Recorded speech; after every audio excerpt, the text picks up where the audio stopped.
Donc maintenant, toi, ok,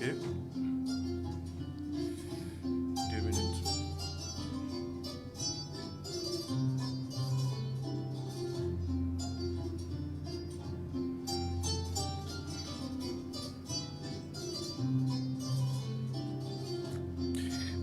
Voilà, Maliens et on est sous, on est clé, maman bi kan lajɛ diɲɛ fantan ani naani fɛ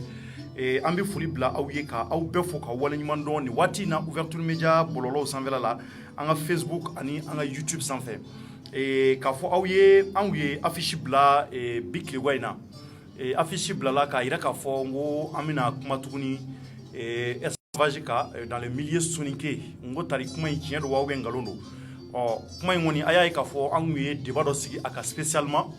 débat mun ni a kɛra a ma dogo maa si la an kɔni ye fan fila bɛɛ lamɛn mun b'a to an ka se ka tiɲɛ dɔn cogo mun na donc o kɛra sababu ye bɛɛ y'i ta fɔ maaw fana y'u ka tata ta kuma ninnu na donc o hokumu kɔnɔ an fa dɔ ale fana y'an consulter sabula ale fana bi maraka jamana dɔ kɔnɔ n'u b'a wele ko Kérémis n'i ma fili a bɛ Kaɲaga kɔnɔ Kaɲaga ale bɛ fan jumɛn n'i ye Nioro du Sahel sira minɛ Maliens ka diɲɛ ma minɛ k'i ɲɛsin Nioro ma n'i sera Nioro sira dɔ bɛ yen mun bɛ taa Yuri fɛ i bɛ Yuri cɛ tigɛ k'i tilen ka tɛmɛ Kɛrɛsigane ni Kiranɛ ninnu kan ka t'i yɛrɛ sɔrɔ fo Kérémis n'o m'i ja fana i bɛ se ka tɛmɛ Yɛlɛmani sira fana fɛ o fana sira bɛ bɔ tuguni ni ka taa Kérémis donc dugu in ani Moritani ka surun nka a bɛ Mali kɔnɔ donc Maliens olu ka maire kɔrɔ don a tɔgɔ de ko Banjugu Danbele donc Banjugu Danbele a fana ko ale bɛ fɛn caman dɔn ko in na sabula u yɛrɛ ka dugu n'o ye Kérémis ye an delila ka Kérémis fana tɔgɔ mɛn jɔnya kuma in na an y'a mɛn fana ko mankan caman delila ka tɛmɛ jɔnyako kuma in fana na Kérémis dugu kɔnɔna na donc maa fɔlɔ minnu bɔra yan olu ka fanfɛla ani Kérémis fanfɛla fan kelenw tɛ nka a bɛɛ ye marakaw ye olu ka fan bɛ i bɛ Kayi cɛ de tigɛ ka sɔrɔ ka taa olu ka dugu la nka Kérémis fana bɛ fan wɛrɛ sira fɛ nka a bɛɛ ye maraka dugu kelen ye Kayiba Jabate kɔnɔna na nka olu fana ka yɔrɔ fan ta donc ale ko k'a bɛna se ale bɛ se ka fɛn caman de fɔ o kan donc an bɛna lamɛn n'o ye Banjugu Dunbiya ye ni n balimakɛ ni o ye Mamadu Jefaga ye donc an bɛna jɛ ni ka se ka ɲininkaliw tɛnku an fa la ni o ye Banjugu Danbele o kɔfɛ téléphone fana bɛna bila aw ye an bɛna téléphone bila maa minnu fana bɛ fɛ ka Banjugu fana ɲininka ka se ka faamuyali sɔrɔ a ka kɔrɔfɔ ninnu na a bɛna fɛn minnu fɔ jɔnyako kuma in kan n'a ma bɛn i ma i bɛ se ka ɲininkali minnu fɔ a ma téléphone bɛna bila aw ye sɔɔni donc n'a ka kɔrɔfɔw banna a ka se ka weleli kɛ k'aw hakilata fana fɔ donc nin bɛɛ bɛna kɛ aw denkɛ ani aw balimakɛ Cɔrɔnɔ Njayi fɛ ouverture media donc an b'a ɲini an kanuba bɛɛ fɛ bɛɛ ka vidéo ninnu a y'a partageli bɛ se ka kɛ sababu ye mun b'a to hali bi maa minnu ma kunnafoni ninnu mɛn u ka se k'a sɔrɔ u ka baarakɛyɔrɔw an'u ka denbayaw kɔnɔ donc n bɛ kuma tɛnku Banjugu yɛrɛ la Banjugu somɔgɔw bɛ di merci i Danbele merci Njayi nba foli jumɛn b'i bolo ka ɲɛsin an filɛlibaw ma yan'an ka don baro kɔnɔ merci Cɔrɔnɔ Njayi yanni n ka kuma damina n bɛ setanɛ gɛn ka bɔ kuma kɔnɔna na parce que kuma ka gɛlɛn kosɛbɛ kuma ka gɛlɛn a bɛ se ka kɛ émission kɔnɔna la n bɛ se ka kuma dɔ fɔ a tɛ taa dɔw jimi sira fɛ n bɛ yafa ɲini u fɛ an bɛ sun kalo de la kosɛbɛ n'o bɔra yen n bɛ foli lase ouverture media baarakɛlaw ma cɛ fara muso ka denmisɛn ni maakɔrɔba n'o bɔra yen vraiment région de Kayi bɛɛ b'a dɔn min kɛra bi Kayi nka den tɛ se ka nin sigi plateau kan min kɛra k'a fɔ ko n'i tɛ dɔɔnin fa la an bɛ dugawu kɛ minnu tanyana Ala ka hin'u la dayɔrɔ sumaya Kayi ka gɛlɛn nin wagati in na appel min b'an bolo ka lase Kayi denw ma an k'an bolo da an dusu kan an k'an bolo da dusu kan pour que wagati min filɛ n'an b'a kɔnɔ a ka gɛlɛn a bɛ se ka tɛmɛ cogo min na dɔ wɛrɛ kana na fara a kan donc ka tila ka maraka dugu bɛɛ lajɛlen fɔ Mali fan 14 bɛɛ la maraka bɛ yɔrɔ yɔrɔ an bɛ bɛɛ lajɛlen fɔ o folikan de bɛ n bolo ka ɲɛsin lamɛnnikɛla baw ka ɲɛsin ma quoi d'accord merci Banjugu an b'i yɛrɛ fo k'i waleɲuman dɔn Jefaga foli dɔ b'i bolo ok bon Cɔrɔnɔ ne bɛ foli min bɛ yen ne bɛ ouverture media lamɛnbaga bɛɛ lajɛlen fo o tɛmɛnen kɔfɛ n bɛ n fa fo parce que maraka de don ne yɛrɛ ye maraka ye kosɛbɛ voilà n fa don o tuma ale ye maraka ye donc e fa ko ne tɛ maraka ye n ko ne fana woloba ye maraka ye aw dɔrɔn tɛ marakaw ye dɛ yɔrɔ ne fana ba ye marakaw a yɛrɛ ne fana bɔra marakaw la mais e bɛnkɛ don ok d'accord ne fa de don donc n b'a fo voilà donc o de bɛ n bolo pour le moment ok merci beaucoup donc Maliens an bɛna don babu kɔnɔ kuma in bɛ di dɔwɛrɛ nɔfɛ jɔnya kuma mun n'a bɛ maraka dugu ni ɲɔgɔn cɛ maa minnu bɔra yan fɔlɔ a y'olu ka débat lamɛn faamuyali caman sɔrɔla la an bɛna olu fana ta lamɛn olu fana ka fan sira jɔnya bi olu ka yɔrɔ la cogo min na an bɛna o fana de lamɛn ka faamuyali sɔrɔ o la donc Banjugu aw ka yɔrɔ la Kérémis Kaɲaga fanfɛlaw fɛ ka taa Yuri la ka yɛlɛ yarɔ Yuri fana ye fanfɛla wɛrɛ ye ka taa Jayi kɔrɛ ni Jayi kura ninnu na ka tɛmɛ olu bɛɛ kan Kɛrɛsigane ni Kiranɛ ninnu ni Lagangemu ka taa fo ka taa duguba ninnu bɛɛ la donc an y'a mɛn ko jɔnya bɛ sen na aw ka yɔrɔ la jɔnya bɛ yen wa walima jɔnya tɛ yen. Merci Thierno. N b'a fɛ ka min fɔ c'est-à-dire n'i ye Marakala ta presque laada min bɛ Marakadugu la ka taa Segu ka na bila Ɲoro la ka na bila Bafulabila ka taa bila Jɛma la fo Kayi an bɛɛ bɛ ɲɔgɔn sɔrɔ a 70% taabolow la kosɛbɛ mais ne b'a fɛ ka na min fɔ n balimakɛw ye an ka sigida ninnu sigira cogo min na n b'a fɛ Thierno ka o de détailler dɔɔni d'accord après n bɛ na ni jɔnya kuma mun bɛ ok an parce tulo b'i que la société fɛn fɛn bɛ yen organisation de kɛra parce que mɔgɔw bɛ ka ɲinɛ o de kɔ avant ça parce que délégation dɔ tun taara Kérémisi wagati dɔ la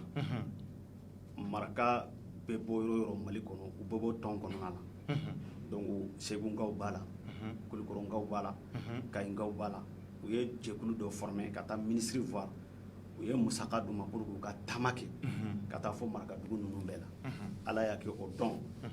de tun bɛ Kérémisi e yɛrɛ tun bɛ Kérémis waati y'a sɔrɔ i tun bɛ mairie la non tun tɛ mairie la parce que an y'a mɛn k'i san 10 kɛ mairie la non n ye san 12 de kɛ san 12 i y'o kɛ mairie la parce que 2004 n tilalen kalan na dɔrɔn j'étais le plus jeune maire du Mali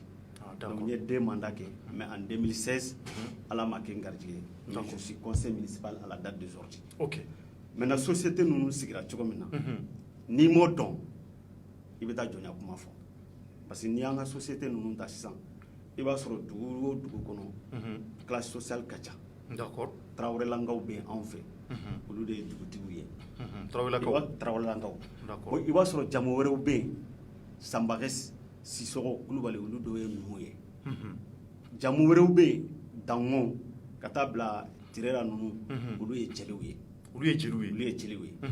jamu wɛrɛw bɛ yen Fadiga ninnu olu ye geserew ye donc jamu dɔ bɛ yen mɔgɔw tɛ ka min faamu ne ye Danbɛlɛ mais ne ye Danbɛlɛ hɔrɔn ye sinon n'i ye Kérémis ta Danbɛlɛw dɔw bɛ yen olu ye jɔnya jamu de b'u la mais Danbɛlɛ wɛrɛw bɛ yen hɔrɔn jamu de bɛ olu la donc o société kɔnɔna la n'i ye Kérémis ta par exemple n bɛna kuma Kérémis de kan Kérémis kan d'accord depuis indépendance ma kɛ bɛɛ b'a dɔn k'a fɔ ko wagati dɔ tun tɛmɛna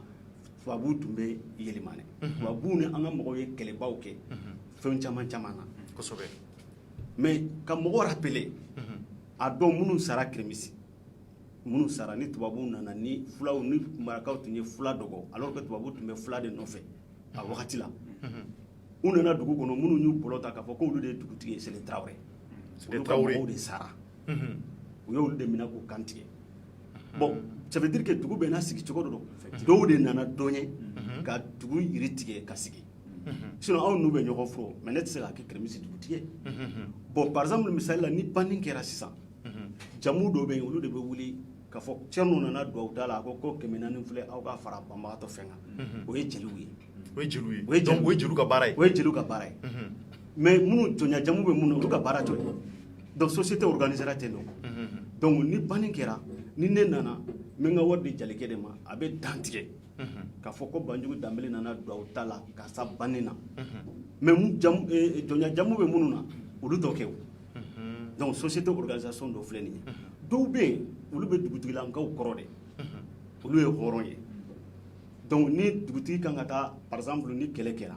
i b'a dɔn c'est-à-dire dugutigiw ka rôle ka bɔ dugu kɔnɔ sinon n'o tun tɛ administration tɛ se ka taa bɛɛ la o gouvernement tɛ se ka bɛɛ gérer o donc ni nin ye ko dɔ kɛ a man ɲa dugutigi bɛ o ci k'a fɔ taa karisa wele ko dɔ kɛra ani karisa ni ɲɔgɔn cɛ u ka ɲɔgɔn sɔrɔ n bara n k'a kiiri tigɛ olu fana ka baara y'o de baara wɛrɛ tɛ olu bila o la société kɔnɔ ni hali ni commandant ye convocation bila ka taa dugutigi fɛ olu de bɛ taa di donc olu de bɛ taa di donc o de y'olu ka rôle ye o de y'olu ka rôle ye ni juge ka convocation nana sisan k'a fɔ a bɛ taa di karisa masina ma dugutigi bɛ olu de wele k'a fɔ juge ye convocation dɔ bila ka na ko ka taa di Njayi ma olu bɛ taa n'a ye o ye olu ka rôle ye d'accord donc dɔw wɛrɛ bɛ yen olu ye geserew ye Fadiga ninnu ni dugutigi par exemple ni kufilan bɛna kɛ dugutigi la donc olu de bɛ wuli ka louange kɛ o ye olu fana ka laada ye dɔw wɛrɛw bɛ yen ni kufilan kɛra dugutigi la n'u bɛna taa ta a ka so kɔnɔ olu de bɛ taa ta Canada il faut place publique là pour que Kouflanga Kala. C'est pourquoi la société organisera télé. Mais il y a des gens qui font ça. Nous Kabri Yorosiki Wati. Bengan Kera Nine kan Kabri Yorosiki Wati. Voilà, jusqu'à présent Nimbe. Depuis de la vallée, jusqu'à présent à paix. Ni téléphone nous la blara. N'a sonné galon de tigre. Donc c'est qu'avec les cafés qui est galon tigre. D'accord. Donc c'est pourquoi nous on faut que mon cas femme en la société sigira chogomina. Donc on auto ou chogala parce que ni va faire que société ti. Aka no a sigira ni dalla munu be ka baloni sumo mine. O chidro, ni o chidro ya société ti yo. Be waro bi ka fo raison de kai. Ni ala ma franca abina ci. Parce que donya kele mun fle ka wuli ko chama chama de ba kon. Donc ni ene nyininga pour que kanika question na donya te en fait. La preuve en est que ni initiative borane de la le 10 décembre. Parce que wakati mina kele be ke kremiso asoro ne tunti mali yere la. Ne nana mois de décembre yere de. Ni initiative ta ka fo anga bebele toutes les classes sociales ka bebele anga tan sigi. Kanyaga ye dugu bisabani ko de. Dugu bisabani ko commune fla. Kila ne commune be kremisi commune be. Donc comme kele wula kremisi de fait. Mais en bé traditionnellement anga chef de canton be wa fa mako jamanatigi. Jamanatigi. O de be kanyaga dugutigi be coiffé. C'est un Traoré. Sinon jamu wéré be dugu wéré la wulu dugutigi la ngaw me Traoré outé. Ni tara bugutire konate ou de dugutigi. Ni tara Sénéwali. Comme yere ko ni bora kremisi ni ga se banjula. Dugu do be fofana ngaw de ye dugutigi. Mais u be maralembe Traoré la ngaw de manan ñogon soro kremisi sa kremisi dugutigi ba de ba be coiffé. Mais muna ulu kera dugutigi fofana la ngaw parce que ulu de Sénéwali tutige dugutigi wéré ou be tuguni kremisi commune kono. No ye Diallo ye ulu be bu Diallo be. Dobe ulu ye dugutigi ulu be Tasarana be ulu ye Bawde. Dobe ulu be bo Tordona be ulu ye Sobe. Donc mogo ni yoro tutige donc il be ko yoro tutige. Donc maintenant pour revenir le 10 décembre mais il y a no ka ke munde nanani kremisi mankai. Parce que il faut que mogo ka fam. Et puis gosiri munun be ka ke sirili munun be ka. Moi j'ai toujours dit je condamne. Amana ke chogo anga siganga folike. Mais sirili moi je suis contre ça. Mais munde yake est-ce que jonya dia to mogo sirila walma jonya dia to mogo gosiraba mogo te kan o de tia foya. Faut ko de tia ka fo. Ko minya to isrila, ko minya to igosira. Donc kremista kremista e bino de fo. Donc ça continue. On continue. Donc kremista mbe moka. Parce que comme il a fait je me suis intéressé à cette histoire là. Kata Trungumbe enfin fait. Kata bla djema fin bekake parce que le milieu soningue. Ni maraka kelen togotiana ambela jelen de togotiana parce que ne tara yoro bibina ni ngongo ne maraka e babo no jonya de baw fait c'est vrai babo ko jonya de baw fait alors que depuis nya fo jogo mina indépendance make jonya kuma tumbana to abu tlela depuis 1958 ma korbaw ye min fonye ko abolition kera ko jonya bana mais yani gata yoro jangi ngal meni bulu ika kuma la ko jam do be ko yi jon jamu ye o yi ni jamu ye bo o re afo awdala ka ko jon o kuma jonya to de bula wa o tu jonya barake o de doa mi fengo de do voilà le problème est migné il faut que mo ka se ka fam jonya rere active do de bala ni bo nu lu peke o de ba ira ka ko jonya sabatleno chogodi o mu active c'est une soumission totale c'est-à-dire il ka maîtrise imatigi ele be barakai ele ba ka fembeke ale de be muso furu ka dima bara fembeke sokono e de kanga ke décision ti bolo min kanga ke ale de bi diriger ale de ba fa beke ale de ba fa betikete mais ce que o be ka ke o de actio parce que ni mo ma se ko yoro de fam o de ko ni acti donc ni activité blé si c'est la parole mon nambe bila nyokona donc amanga bila nyokona aw ka niveau là olu ti ka bila jonya la non jonya to ko de ko mbu jonya to be jonya jamu be on se ko boyde na yuja ubi jonya ubi umatiku ko koge na uja anu ma ga fendi kula non parce que nindo bengando bani nyonje c'est pourquoi ni papier tierno be ni kawbolo ningira ise devant un niché aga numéro na ka fembe baka mogo mun kumara wolu fana ka téléphone baka horo mbala jelu bala gesro bala jom bala jonya jamu be mununa anga société kono na wallahi mbena tinya de fawi ne lada be nene munun che ni banin kera nefe olu be ta tobilike so be ta tobilike olu be na bo bosolike olu de bɛ ji bila ka taa ɲɛgɛn na ni dunan minnu bɛ dugu wɛrɛ la ka na pour que banni kɛra bɛ ne mun bolo ne dusu kasilen don ne bɛ lafiya a dabɔra o de kama bon n'a bɛ olu fana fɛ c'est la même chose ne ka muso ninnu ani n denw ani n kɔrɔkɛ muso bɛɛ bɛ taa tobili kɛ yen de donc moi je ne vois pas k'a fɔ ko da a bɛ fan kelen kan n'a sɔrɔ a bɛ fan kelen de kan parce que n'i ye mɔgɔ dɔw lamɛn aw ka plateau kan a ko ko a bɛɛ bɛ olu de kan ni fɛn fɛn kɛra o ni banni kɛra olu de bɛ taa bosoli kɛ ni banni kɛra olu musow de bɛ taa tobili kɛ moi je suis contre ça n'o bɛ kɛ yɔrɔ minnu n'o bɛ kɛ a kɛ yɔrɔ minnu na marakala moi je suis contre ça n'a ma ɲa an ko laada don ni jɔnya kɔni tɛ n'i bɛ taa tobili kɛ ɲɛ a ka ɲi fana ni kɔɲɔ de b'i fɛ walima denkundi b'i fɛ walima banni de b'i fɛ n fana ka taa ɲɔgɔnna k'i ye Kérémisse histoire nana ten de Kérémisse histoire nana tan de Nci Kulubali a sera ma parce que o y'a sɔrɔ nin ko in bɔra extérieur de la Nci Kulubali o ye jɔni kɛlɛ in bɛ bɔra o de parce que an y'a ye waati dɔ la fana ko mankan durula yen kosɛbɛ mankan durula yen fo mɔgɔ 30 ko taara kaso la kosɛbɛ a kɛra Kayi o y'a sɔrɔ n y'a fɔ cogo min na o y'a sɔrɔ ne bɛ Canada ne yɛrɛ nana ka taa Kayi an ye démarche caman k'a la an ni Nci ninnu bɛɛ taara sigi devant le procureur de la République ka se ka bɛnkan dɔ ɲini o bɛɛ kɛra ne yɛrɛ da b'a kuma bɛɛ la donc maintenant o problème wulila Nci de nɔfɛ mais ko in bɔra kɔfɛ de kan n bɛna se o ma parce que hali audio dɔ bɛ n bolo n'o ye Gambana président dɔ ye Malali Kamara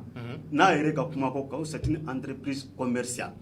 a sigir'o de kama a bɛ yan vidéo bɛ yen aw bɛna olu k'a la c'est quoi une entreprise commerciale ko a dabɔra ka nafa de ɲini alors k'a fɔra de ko n'i bɛna kɛ association ye c'est à but lucratif non lucratif i tɛ fɛn ɲini a la k'a fɔ n bɛ taa so dɔ jɔ n'a ye n bɛ tɔnɔ dɔ ɲini a ye mais i bɛ taa baara kɛ jamakulu ka nafa de kama donc mais ale yɛrɛ ye audio min bila ça fait le tour du monde o jɔnni kumakan ye o ye Malali Kamara o sigilen bɛ France donc maintenant u y'a essayer ka infiltrer ka mɔgɔ dama-dama dɔ ɲini k'olu kɛ relais ye minnu bɛ se ka kuma o tɔgɔ la donc o de y'a to Nci Kulubali foncera banni kɛra Tarawelelankaw fɛ laada bɛ ani minnu cɛ u ye ci bila a ma k'a fɔ ko banni kɛra an fɛ a f'i ka muso y'u kana tobili la a ko ale tɛ laada la bilen donc ala y'a kɛ u ye banni semaine kelen in ban Tarawelelankaw fɛ u m'a wele o kɔfɛ de u y'a wele ko mun na i ko k'i tɛ laada la ko à partir d'aujourd'hui k'ale tɛ laada la a ma lɔgɔkun 2 bɔ a yɛrɛ furumuso banna Tarawelelankaw y'u dusu sumaya olu taara ka taa tobili kɛ Nci ka so kɔnɔ kuma in a y'a lamɛn dɛ parce que laada de bɛ yen ale yɛrɛ muso yɛrɛ banna a banna muso fɔlɔ Nci Kulubali kɛlɛ wulila min nɔfɛ a muso banni Tarawelelankaw wulila ka taa tobili kɛ Nci ka so kɔnɔ o y'a sɔrɔ a y'i ban Tarawelelankaw ye donc o bannen kɔfɛ kɔɲɔ wɛrɛ nana tuguni u y'a wele ko k'a tɛ taa donc ani minnu bɛ kabila la u y'a wele ko Nci k'i bɛna sigi gɛlɛya de a ko à partir d'aujourd'hui ale tɛ jɔnya kuma la ko non ko jɔnya tɛ o laada de b'an ni ɲɔgɔn cɛ sinon jɔn i b'i ka so kɔnɔ comme n y'a fɔ fɔlɔ la cogo min na so tun tɛ jɔn bolo y'aw bɛɛ bɛ so kelen de kɔnɔ e de bɛ baara bɛɛ kɛ mais sisan i b'i ka so kɔnɔ i b'a sɔrɔ jɔnya jamu bɛ dɔ la bâtiment b'a bolo se tɛ Tarawelelanka a bɛ taa baara kɛ ka taa ka balo ɲini moi j'ai vu ça u bɛ taa baara kɛ est ce que jɔnya bɛ yen bilen n'i ye ne faamu sinon ni jɔnya bɛ yen i bolola fɛn n'i ka fɛn bɛ yen i matigi de ta ye o man ka tila ka taa baara k'i fɛ k'e ka tila k'o sara o tɛ tiɲɛ ye mais en réalité il y a un autre problème qu'on doit souligner o ye jumɛn ye parce que maa fɔlɔ minnu bɔra olu ka kɔrɔfɔ y'a jira k'a fɔ jɔnya tɔgɔ min b'u kan olu ni hɔrɔnw musow tɛ furu ɲɔgɔn ma c'est à dire que o yɛrɛ la olu kɛmɛ k'u yɛrɛ filɛ den kɛrɛfɛ maaw ye c'est comme si que muso tɛ diw ma c'est à dire u yɛrɛ bɛ ka ɲugun yɛrɛ la tara aw fana ka kabila la n'o ye Kérémisse kabilaw ye a b'o cogoya kelen la non parce que n'i ye ne yɛrɛ ɲininka ne tɛ e ta furu e tɛ ne ta furu mais ne yɛrɛ sɔrɔ ne tun bɛ e ta furu e de kan ka digi la e tɛ ne ta sɔrɔ parce que kuma in ma se fɔli yɛrɛ la o i b'a sɔrɔ hali hɔrɔn pour que ka bɔ mɔgɔ den nɔfɛ a ka sɔrɔ fɔlɔ ka d'i ma mais n'a ma sɔn i tɛ se ka den sɔrɔ problème t'o yɔrɔ la u taara an ka jamanatigi bara a ko n'i ye jɔnya jamu bɛ mɔgɔ mɔgɔ la n'i y'a ta i b'a sɔrɔ i ni dɔ de liyɛlen bɛ un Tarawele ou bien hali jɔnw b'anw yɛrɛ bolo jɔnya jamu bɛ minnu na o b'anw bolo laada b'a n'u ni ɲɔgɔn cɛ ko i ka taa ɲinin o fɛ parce que ala yɛrɛ ka sariya y'o fɔ ten de o i ka t'i maatigi bara donc musaka min kan ka sara i bɛ taa n'o ye i b'a fɔ k'a fɔ n b'a fɛ ka hɔrɔnya donc maintenant a bɛ sɔn walima a bɛ ban mais u bɛ taa n'a ye ala ka sariya kan mais o tɛ ka kɛ o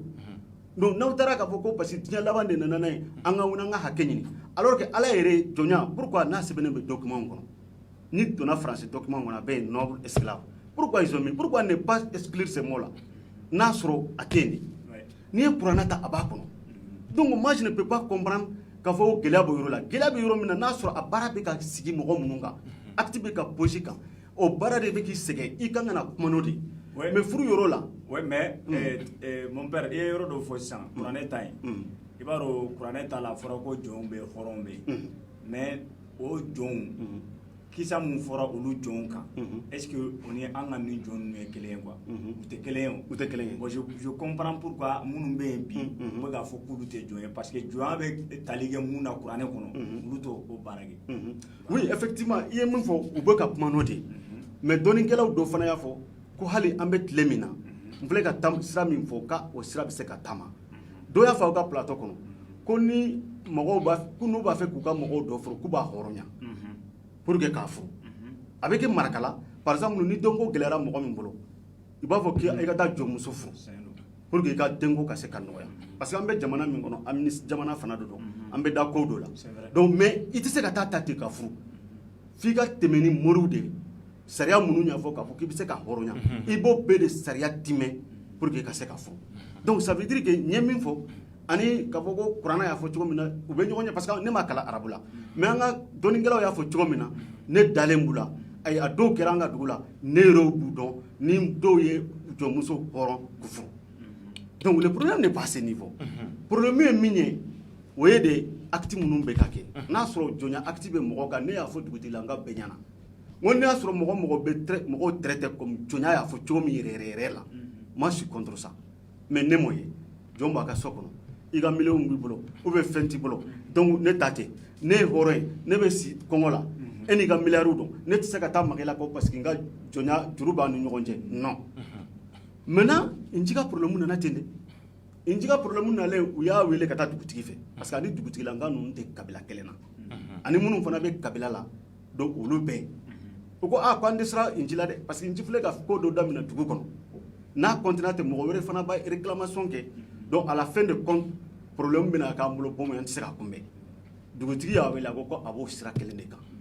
bon min ye du d'a ma parce que i ye fɛn caman sɔrɔ i fa y'a sɔrɔ i mɔkɛ y'a sɔrɔ n y'a fɔ cogo min na kɛlɛ minnu tun bɛ kɛ mɔgɔ mɔgɔ sara a kɔnɔna la c'est des nobles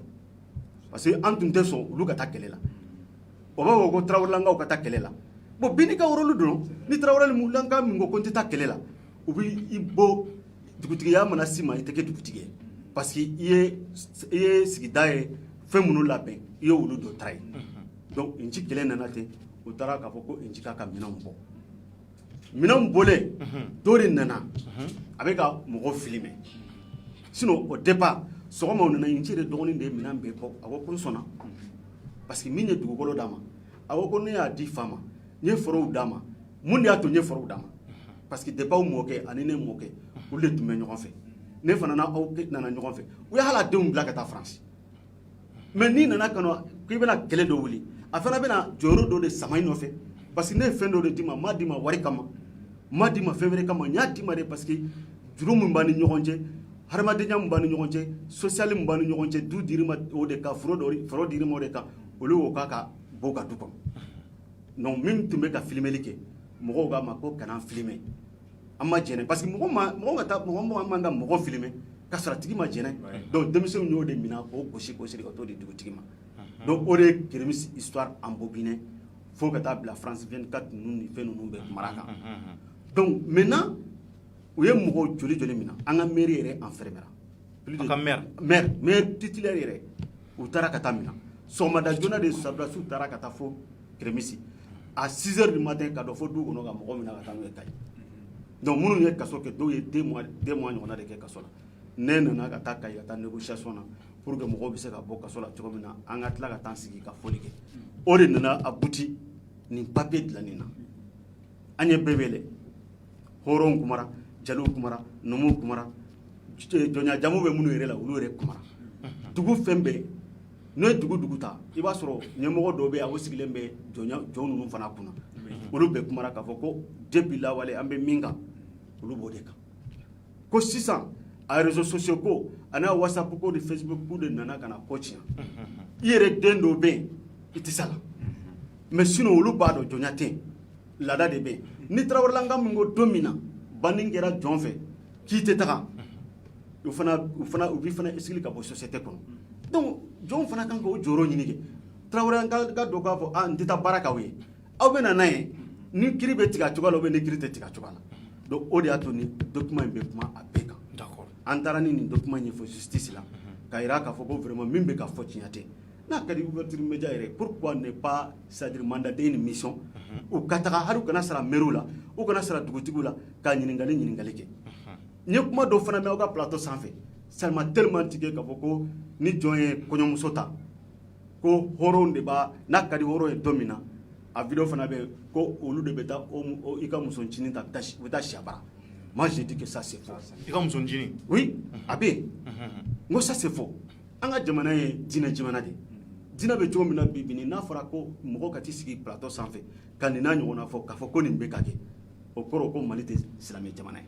donc u kana an ka jamana danbe b'a la o tɛ yen o tun bɛ kɛ lawale la ne yɛrɛ y'a histoire de mɛn mais vraiment depuis indépendance kɛra ni bi cɛ k'a fɔ ko ni kɔɲɔmuso bɛ jɔn bolo Tarawelelanga a bɛ taa siya fɛ maa mɛn a tɛ kɛ n'a kɛra ni Tarawelelanga fɛn fɛn ye kɛ ka ne to balolen wallahi ne tɛ dugutigi ka wele lamɛn n ka diɲɛlatigɛ tɔgɔ la tuguni c'est fini donc mɔgɔ kana nkalon dɔ tigɛ ou bien aw ka taa investigation kɛ terrain kan mɔgɔ min delila Tarawelelanga min delila ka taa si mɔgɔ min ka kɔɲɔmuso bara o kɔɲɔmuso ka kuma a visage ka bɔ diɲɛ bɛɛ k'a mɛn a k'a fɔ ko fo nin Tarawelelanga de taara ou bien nin bɔrɔ de taara ça c'est des preuves e bɛ ka Tarawelelakaw lafasa parce que toi aussi tu es Traoré ah toi tu es Dambélé moi c'est Dambélé ah mais les Dambélé sont des Traoré kana Tarawelelakaw lafasa yɛrɛ n tɛ k'u lafasa n tɛ k'u lafasa je suis en train de parler de la réalité d'accord parce que n'an ma ko dɔ tiɲɛ fɔ an ka taa enquête la sur terrain na u bɛ ka faamaw bila erreur la k'a fɔ ko jɔnya bɛ yen c'est ce que j'ai dit n y'a fɔ préfet n y'a fɔ gouverneur n ko jɔnya tɛ yen dɛ mais laada bi mais k'a fɔ ko jɔnya jamu min b'i la i n'o wolola de k'a fɔ ko k'o bɔ a la ah vraiment u bɛ se ka taa ɲɛɲini diinɛ fanfɛla la u n'a fɔ k'a fɔ n bɛ taa jeliw ka so n bɛ taa jɔnw ka so n bɛ taa Tarawelelankaw ka so fo ka taa bɔ diɲɛ ka wuli madala n'olu bɛ se ka b'a la mais o tɔgɔ ninnu bɛ yen olu de kana f'u ma mais minnu bɔra yan fana ko kɔrɔfɔ dɔ fana yɛrɛ k'a fɔ ko kaburudon fana bilalen don sen kan olu ka dugu la n t'a dɔn n'o fana b'aw ka yɔrɔ la ko jɔnw ka kaburudon ni hɔrɔnw ka kaburudon bon pour que ka nin kuma in démenti an yɛrɛ ka commune kɔnɔ an bɛ yɔrɔ min na bi le premier adjoint jɔnya jamu de b'a la premier adjoint oui il s'appelle Ibrahima Sidibé ne de votera ye ne de n ka conseil de n b'u ka voter ye pour que a ka kɛ premier adjoint il est de l'MRDA donc o b'a jira k'a fɔ ko Thierno min fɔra diɲɛ tɛ donc ne ka cɛkɔrɔba a ka kaburu filɛ min tugulen b'a la Mahamadu Kulubali a banna le 20 septembre o de tugulen bɛ ne ka cɛkɔrɔba la donc u tugulen bɛ ɲɔgɔn na Tarawelelankaw dɔ b'u ɲɛ Tarawelelankaw dɔ b'u kɔfɛ dɔ b'u nord fɛ dɔ b'u sud fɛ c'est pour dire que ça c'est faux ma deli ka a mɛn u ye kaburuko min fɔ c'est la première fois u ye kaburuko min fɔ a bɛ se ka kɛ a t'aw ka yɔrɔ la mais minnu bɔra yan olu y'a jira k'a fɔ k'a bɛ kɛlɛ kɛra Lani Tunkan voilà donc ko a b'olu ka yɔrɔ ɲin'a ye mais Lani Tunkan ka dɔ fana bɛ yan o fana y'a jira kaburuko min don kabiri lawale de don parce que a bɛ komi kabiri fɔlɔ la o y'a sɔrɔ silamɛya ma don an ka société kɔnɔ kosɛbɛ donc a wagati ni maa mun tun ma sɔn ka seli pratiquer u tun bɛ lataga kaburu dɔ la bon minnu tun jɔnna silamɛya ma u tun bɛ taga yɔrɔ dɔ la quoi d'après les explications. n bɛna histoire dɔ f'i ye kaburu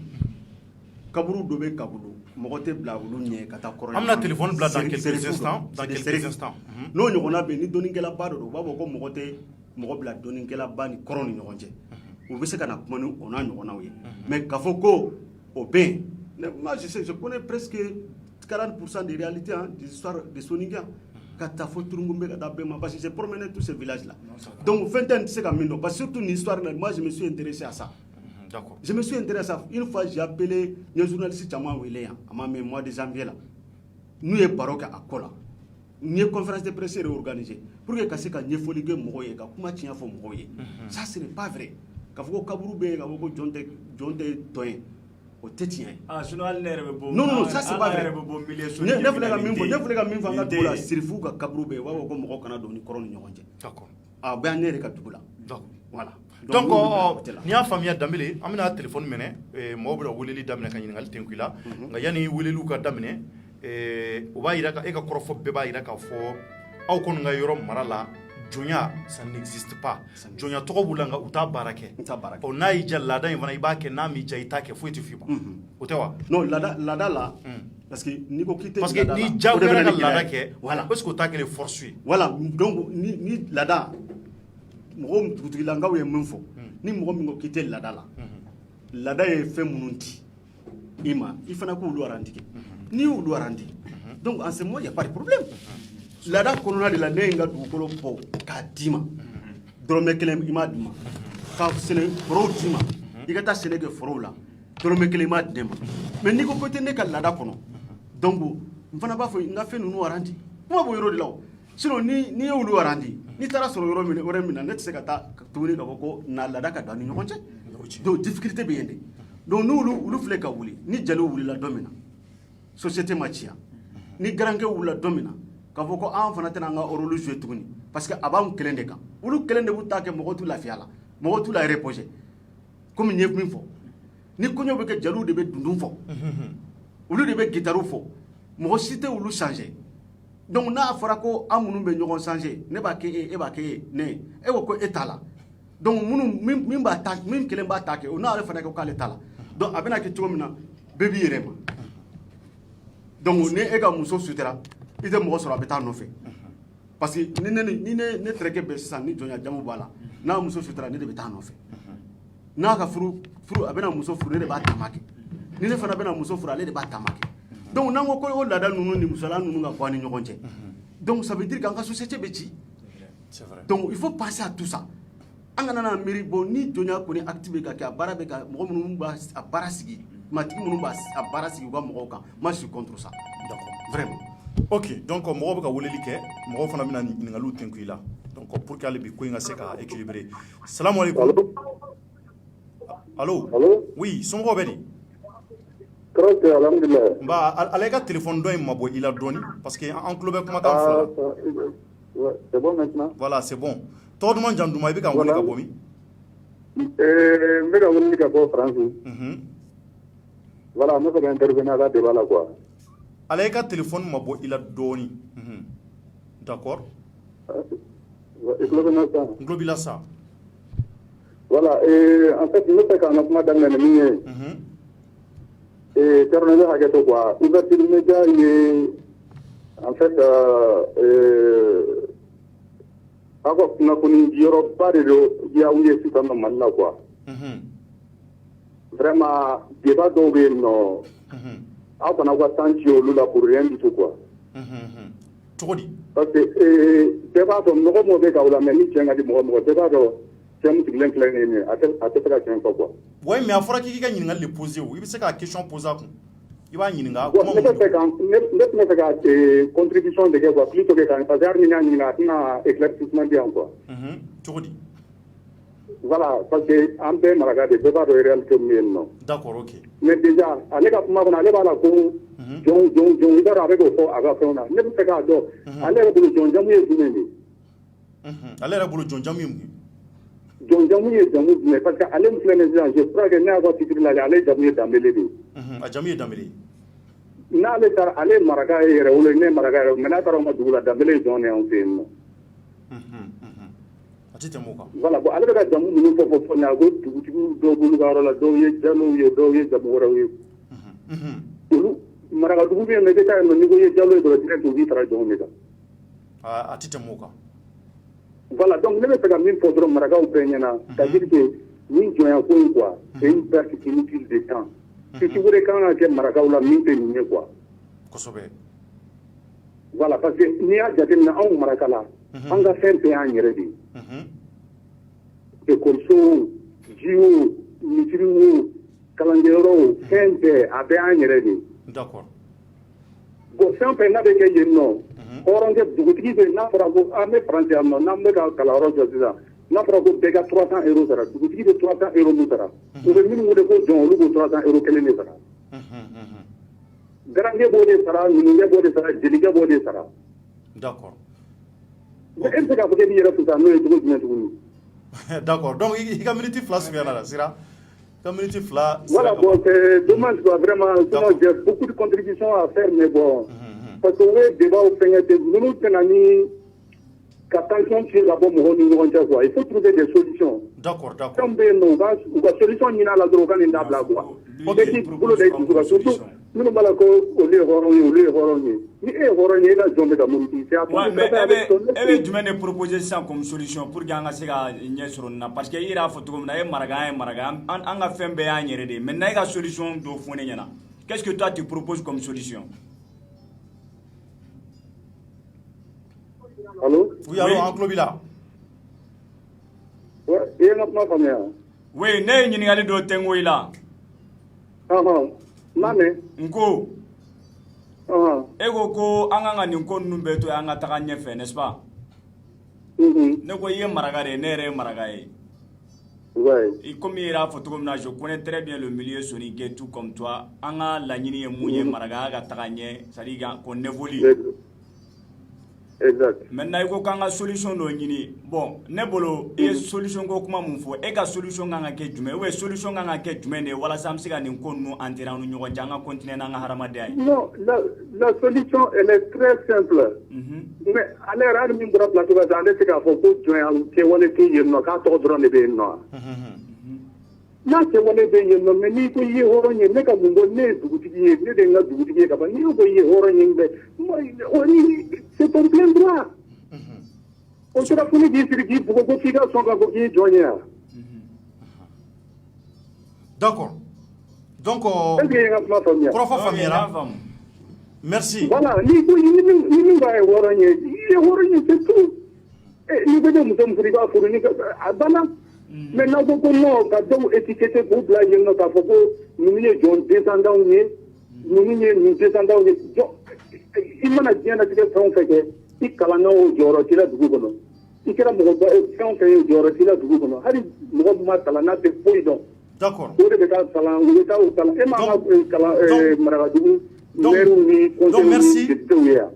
Merci beaucoup. E pour que mɔgɔ kalannen baw bɛ yen nɔ mais olu tɛ n'u bɔra mɔgɔ tɛ fosi ye parce que u b'a fɔ ko jɔnw don. Ok, merci beaucoup, vraiment merci. Kɔrɔfɔ ɲɛna an bɛ fɔ. C'est juste que mɔgɔ fɛ mɔgɔ ye ten dɔrɔn quoi sinon avantage tɛ a bɛ ka. D'accord, donc à minute tɛmɛna. Voilà, donc i bɔra k'ale ka kuma mɛ yanni maa wɛrɛ ka weleli kɛ. Merci. I bɛ se ka mun la rapidement. ka kuma lamɛn a diyara ne parce que presque ne bɛ kɛ contribution kelen na.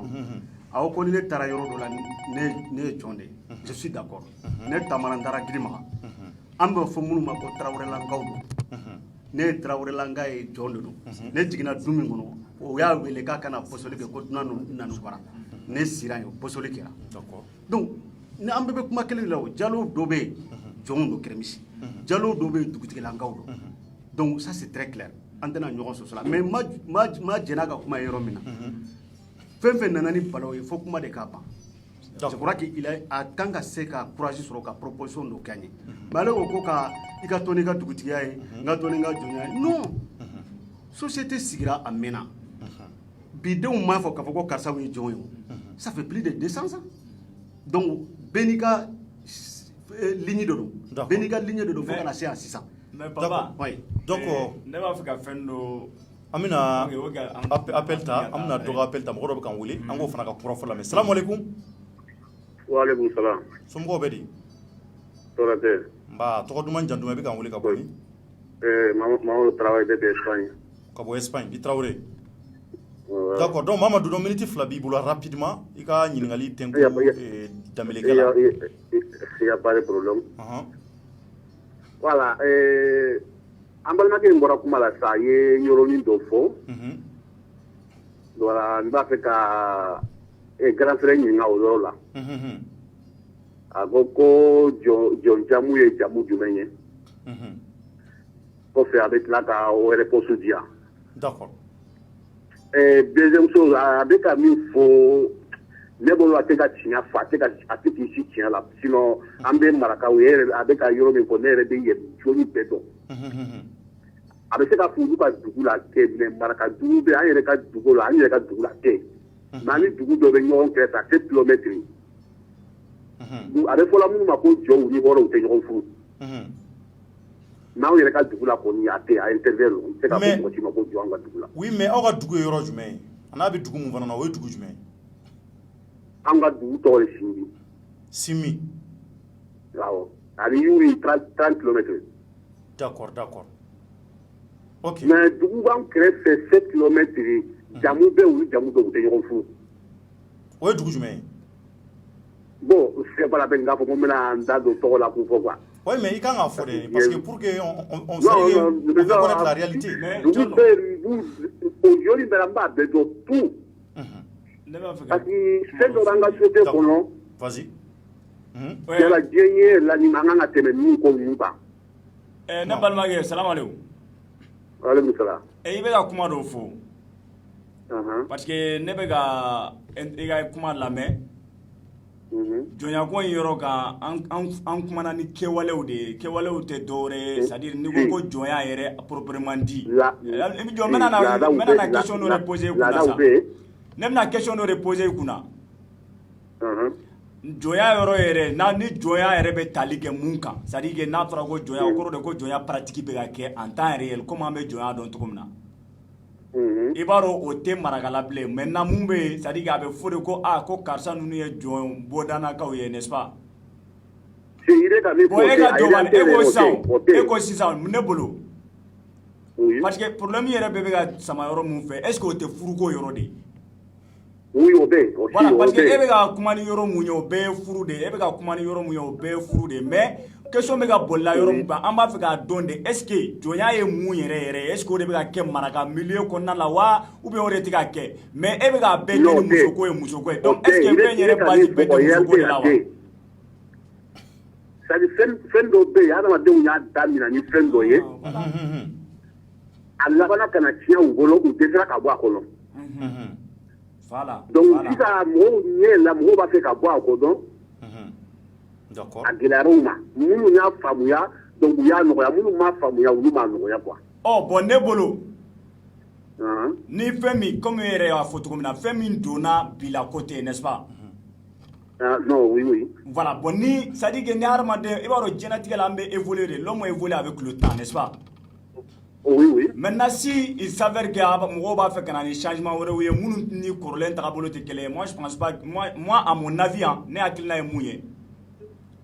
Maa man ka na ni changement ye k'a fɔ k'i b'a imposer mɔgɔw kan tan brusquement c'est à dire que a bɛ sigi ka fɔ de kɛ fɔlɔ parce que je vois que le changement bɛ ka don le problème même qui se trouve au milieu sonique aujourd'hui c'est quoi c'est que mɔgɔ minnu bɛ ka na ni hakilina ninnu ye ani an ka tagabolo kɔrɔ mun tun bɛ yen u tɛ ka sigi ka kuma de c'est à dire que y a pas de communication entre eux en fait o de bɛ ka na ni problème bɛ ye. Voilà, sinon bɛɛ b'i ka foro la bɛɛ b'i ka so bɛɛ b'i ka baara k'i yɛrɛ ye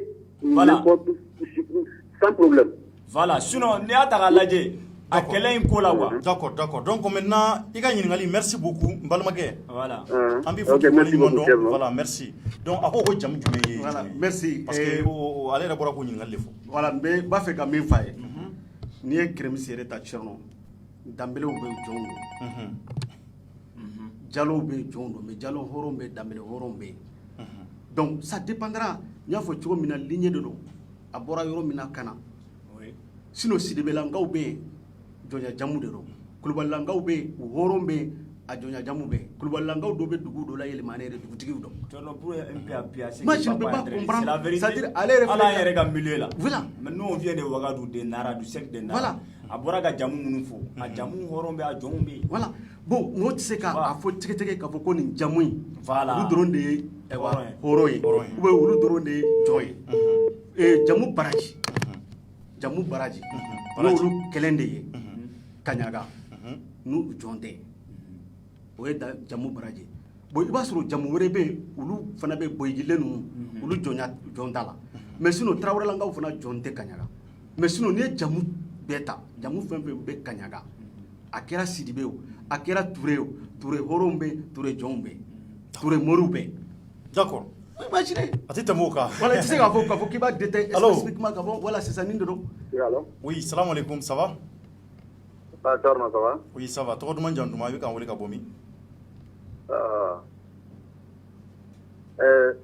A bɛ direct la non. An bɛ direct la an ko ten de i bɛ direct ka ouverture média kan i tɔgɔ ni jamu. Voilà bon i bɛ hakɛ to n b'a fɛ ka hakilina di fɛn kan quoi. D'accord problème t'a la kuma b'i bolo minute 2.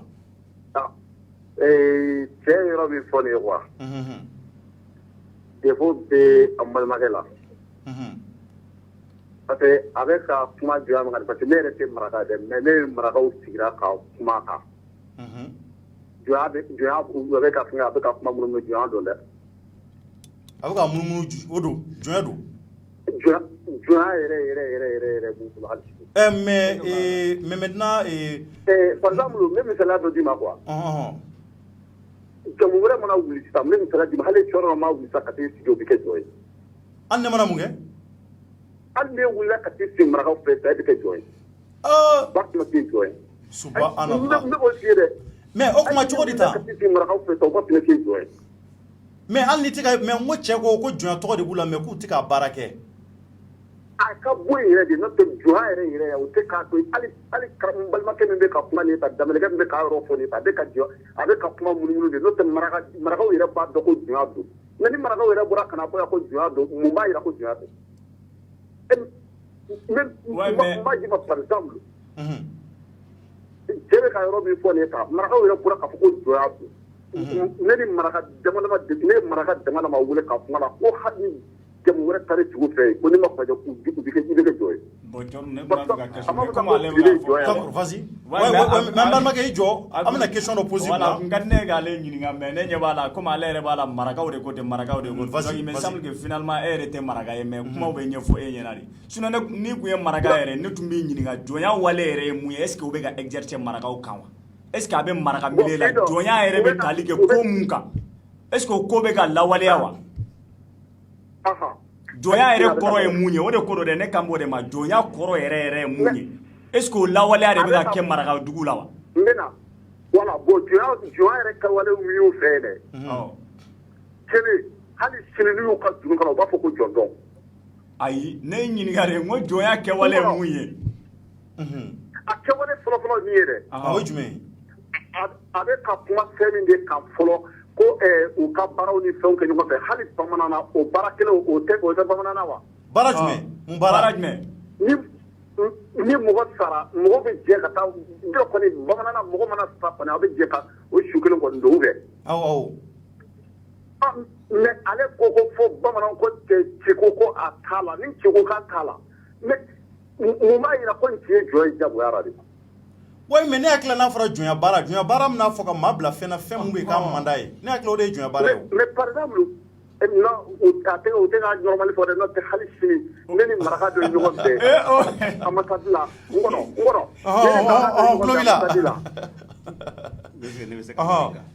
ɲininka ne ni maraka dɔ ɲɔgɔn fɛ ambassade la a ko k'ale den tɛ di bamanan ma ko bamanan ye jɔn ye k'a b'a den faga o ye denmisɛnnin ye k'o fɔ mun b'a jira ko hali sini ka t'i ye ne bɛ ne ɲininka e ko ni cɛ dɔ taara maraka dugu la sisan jɔn dɔ pourquoi i y'a fɔ kun jumɛn de la i ye nin fɔ n b'a fɛ k'o de faamu parce que kuma dɔ fɔra plateau sanfɛ n y'a mɛn ko ni jamu fɛn fɛn bɔra bamanandugu la ka taa marakadugu la k'u b'a fɔ k'i ye jɔn ye n bɛna preuve de d'i ma i jɔ ne ka preuve de d'i ma ne dɔgɔmuso dɔ bɛ Crémis u b'a fɔ dɔ ma maninka a bɔra Segu de ne dɔgɔmuso Tarawelelanka dɔ bɛ yen o denmuso furulen de b'a ma mais anw bɛ ɲininkali de kɛ dɛ mɔgɔ tɛ se k'i denmuso di mɔgɔ ma ten n'i t'a ɲininka ni dunan min nana dunan min bɛ Crémis n'u ye Crémisinka den furu a ka ca ni maa 30 ye n b'u dɔn ne ye mairia de kɛ san 12 mais an b'i ɲininka i bɛ bɔ yɔrɔ min na hɔrɔn de ye ba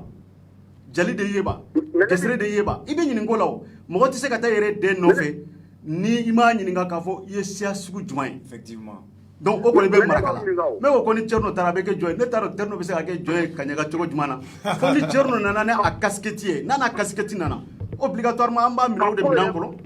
voilà ne b'aw ɲininka ka ko yɛrɛ ban pewu quoi ka ko ban pewu an tɛ jɔn dabila kelen a ka kɛ jɛ ka baara kɛ ɲɔgɔn fɛ a ma ban quoi bon jɔnya kɔrɔ bon ne bɛ Bamakɔ ne ye n ka kalan kɛ Bamakɔ banni dɔ kɛra ne yɛrɛ ɲɛna ni an bɔra sudonyɔrɔ la n'an bɔra sudonyɔrɔ la n'an nana hali yan Bamakɔ alimamu b'a fɔ ko jalikɛ ka wuli a ka kuma lase o t'an ka laada de la est-ce que a bɛ fɔ hɔrɔn ma wuli munna e hɔrɔn dɔ tɛ wuli dɔrɔn k'a fɔ ko bon i jɔ ne k'a lase jalikɛ e k'i lafiya bon société sigira ten de a ye société to a cogoya la e filɛ tunga de la ou bien i bɛ Mali la je ne sais pas hali ni taara foyer kɔnɔnaw la aw organisé len don aw bɛ so kɔnɔ pour que aw ka se ka organiser aw sigi ka se ka dialogue aw yɛrɛ de bɛ fɛnw dɔn a bɛ dɔ ka nin kɛ dɔ ka nin kɛ dɔ ka nin kɛ donc aw kana na société tiɲa k'a fɔ ne bɛ ka nkalon ne tɛ ka nkalon tigɛ ne sirannen don min daminɛra marakadugu la ala k'an kisi n'an ma kunbɛn a bɛna ni tiɲɛli ye an tun lafiyalen don an bɛ dumuni kɛ ɲɔgɔn fɛ an ye ɲɔgɔn denw lataga Faransi i b'a kalama ko fɔ e ko ni marakaw bɛ ɲɔgɔn fɛ marakaw dɔw bɛ yen u y'u teriw jɔnjɛjanw bɛ mun na k'u lataga Faransi ka muso furu k'a d'u ma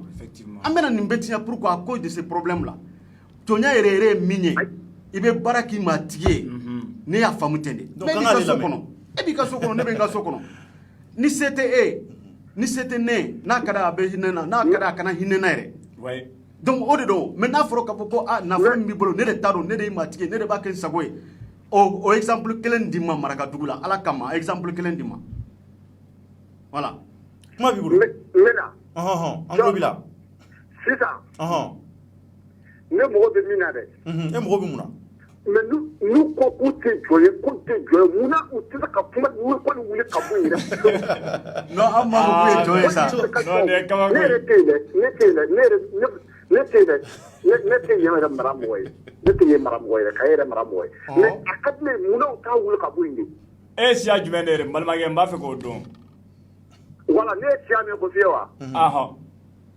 ne ye Sidibe mais ne ye Buguninka de ayi mais i ye siya jumɛn de ye i ye fula de ya ne ye Sidibe ye bon n bɛ n'i ɲininka i tɛ fula ye wa awɔ ne bɛ n'i ɲininka aw ka milieu la par exemple dans le milieu cool ne ko jeliw ni numuw ni jɔnw tɛ aw ka milieu yɛrɛ la wa dans le milieu c'est à dire que aw ka organisation yɛrɛ n jaabi ni ala de i bɛ n ɲɛrɛbɔ ni ala ye aw yɛrɛ ka organisation na nin tɛ yen wa n kɔnɔ n bɛ taa ni ala yɛrɛ ye n bɛna k'a f'i ye sisan Mali yɛrɛ kɔnɔ numuw bɛ fan bɛɛ yɔrɔ bɛɛ b'a kalama fila ni numu kɔni o ye sinɛnkuma ye diɲɛ fan bɛɛ mais e deli ka fila ye k'a fɔ fila ni numu bɛ sinankunya kɛ mais e deli ka fila ye k'a fɔ aw bɛ ka min ta ka marakaw sɛgɛrɛ ni ta aw deli ka fila ye k'o ta ka numu sɛgɛrɛ ko ka numu ta k'u ayi ne bɛ ka mun fɛ karamɔgɔkɛ ne bɛ ka mun fɛ e tɛ ka ne jaabi o yɔrɔ yɛrɛ y'a fɔ sisan k'a fɔ ko aw filaw fɛ yen d'accord awɔ numu bɛ yen fɛnw bɛ mais aw filaw fɛ aw yɛrɛ fɛ hɔrɔn tɛ wa parce que i ka kan jaabi nin na quoi parce que i b'a dɔn fɛn dɔ bɛ yen dugutigi dafara a dafara dugutigiw bɛ yen donc balimakɛ n'i ko ko hɔrɔn mɔgɔ caman bɛ hɔrɔn ni danbeya tɛ kelen o tɛ kelen mais est ce que o bɛ jeliw ninnu furu wa non aw jɔ merci beaucoup merci mɔgɔ caman merci balimakɛ a ka ɲi sa an bɛ génération na génération dernière caman bɛ hɔrɔn yɛrɛ tɛ fɔ o tɛ hɔrɔnya dɔn dɛ merci an b'i fo k'i waleɲuman dɔn hali bi merci vraiment an ka foli bɛ bila ye a ye weleli kɛ ka bɔ nazara jamana kan an b'a fɔ olu bɔra k'a kɔrɔfɔ mɛ mɔgɔw bɛ se ka weleli kɛ hali bi u ka continuer ka weleli kɛ ɲininkali min b'u bolo hali bi heure tɔw ka dɔɔni ye voilà i ka continuer appeler kɛ ni mɔgɔ min ye question poser voilà ni mɔgɔ min comme ale ma question poser ale ye suggestion de kɛ là n tɛ a ka nkalon tigɛ don min na n bɛna prévoir y a pas de problème allo n sera Kayi allo salamaleykum waaleykum salam somɔgɔw bɛ di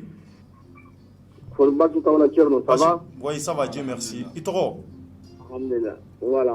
kuma caman tɛ yen n bɛna n balimakɛ ɲininka kuma saba de bɛ n bolo k'a fɔ aw ye quoi très bien an tulo b'i la voilà fɔ an balimakɛ fila ɲɛna ko sunkalo de don k'u ka kɛ ala kama n'an sara an bɛ kunu de quoi d'accord inchallah voilà ko sisan n'u dalen b'u yɛrɛ la an bɛna ni kuranɛ ye n'a sɔrɔ jɔnya tɛ maraka la an bɛna ni kuranɛ ye k'u tɛgɛ da la ne ni sisan n bɛ l'émission ɲininka o la n'a bɛ sɔn k'a tɛgɛ da kuranɛ kan ni jɔnya de tɛ maraka la k'a fɔ ni cɛ ta k'a ɲɛsin ala ma ne kuranɛ ye fɛn tɛgɛ kɔnɔ ne bɛ siran ka kuranɛ a fɛn tɛgɛ kɔnɔ komi a ɲɛ t'an na cogo b'a jira u la y a pas de problème donc kelen o ye kelen ye i ko ɲininkali saba de b'i bolo o ye kelen ye o ye kelen ye a fɔ misi danbele ɲininka a m'a fɔ ko ni mɔgɔ min k'i tɛ laada la ko laada ye fɛn min d'i ma k'a b'a minɛ la o kɔrɔ ko n'i banna jɔnya ma wuli dira ma o de bɛ minɛ i la f'i la i b'a ɲininka o fila o tɛ fila ye o ye fila ye sabanan a ɲininka ko misi danbele ma ko minnu k'u tɛ laada la munna u yɛrɛ t'a di ɲɔgɔn ma yen munna u tɛ mun kɛ mɔgɔ minnu k'u tɛ laada la munna u yɛrɛ tɛ laada in tila u yɛrɛ ni ɲɔgɔn cɛ ni laada ɲuman de don munna u yɛrɛ olu minnu tile kɔrɔ ninnu u t'a tila u yɛrɛ ni ɲɔgɔn cɛ siɲɛ kelen mɔgɔ minnu k'u banna laada la kosɛbɛ a tɛ jamu kan a bɛ ka yɔrɔ minnu compare ɲɔgɔn na Thierno ko jeliya ni numuya ni garanya ni fɛn n'u si ni jɔnya tɛ ɲɔgɔn ye sira la d'accord Non. Donc maintenant, attends, c'est Dambélé qui va répondre parce que la question posée Dambélé est invité. Dambélé maintenant. Oui, c'est vrai.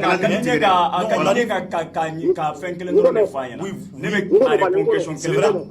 Aïe, mais il doit tant de manger en Kosovo, tant manger en Kosovo, ma chama ne veut l'ignorer. Comme il est fait mon dame Jabi. Et je suis en train de oui. Il y a une galère mon voyage tout lika. Aba essayer de Jabi rapidement. Voilà. Premièrement, il faut que kana ni Qur'ana ye an kan kala kan. Oui. Ne bɛ sɔn mais dɔnnikɛlaw de bɛ sigi fɔlɔ. Jɔnya yɛrɛ tun bɛ boli cogo min na fɔlɔ la ni a fɔra ko jɔnya ka ba la. Jɔnw tun kan ka baara min kɛ a matigi u b'olu énumérer k'olu fɔ ka fɔ ni yɛrɛ de jɔnya yɛrɛ. N'o bɔra yen ani anw bɛ taabolo min kan n'anw ko laada don ne bɛ sɔn k'an kaliya kan. Donc i ka question filanan bɛ sɔn e bɛ yɔrɔ min na n bɛ sɔn i bɛna Kaɲaga walima n'a ka di an ka taa mori fɛn fɛn b'i bolo Bamakɔ yan an bɛ taa sigi misiri kɔnɔ u bɛ ɲɛfɔli kɛ ne mais i tɛna ni kuranɛ ye sisan de ko ne ka n bolo d'a kan an bɛ kumaw de fɔ n'an ye kumara ka ban an b'an kali kuma ninnu kan. Ne bɛ mun fɔ a ka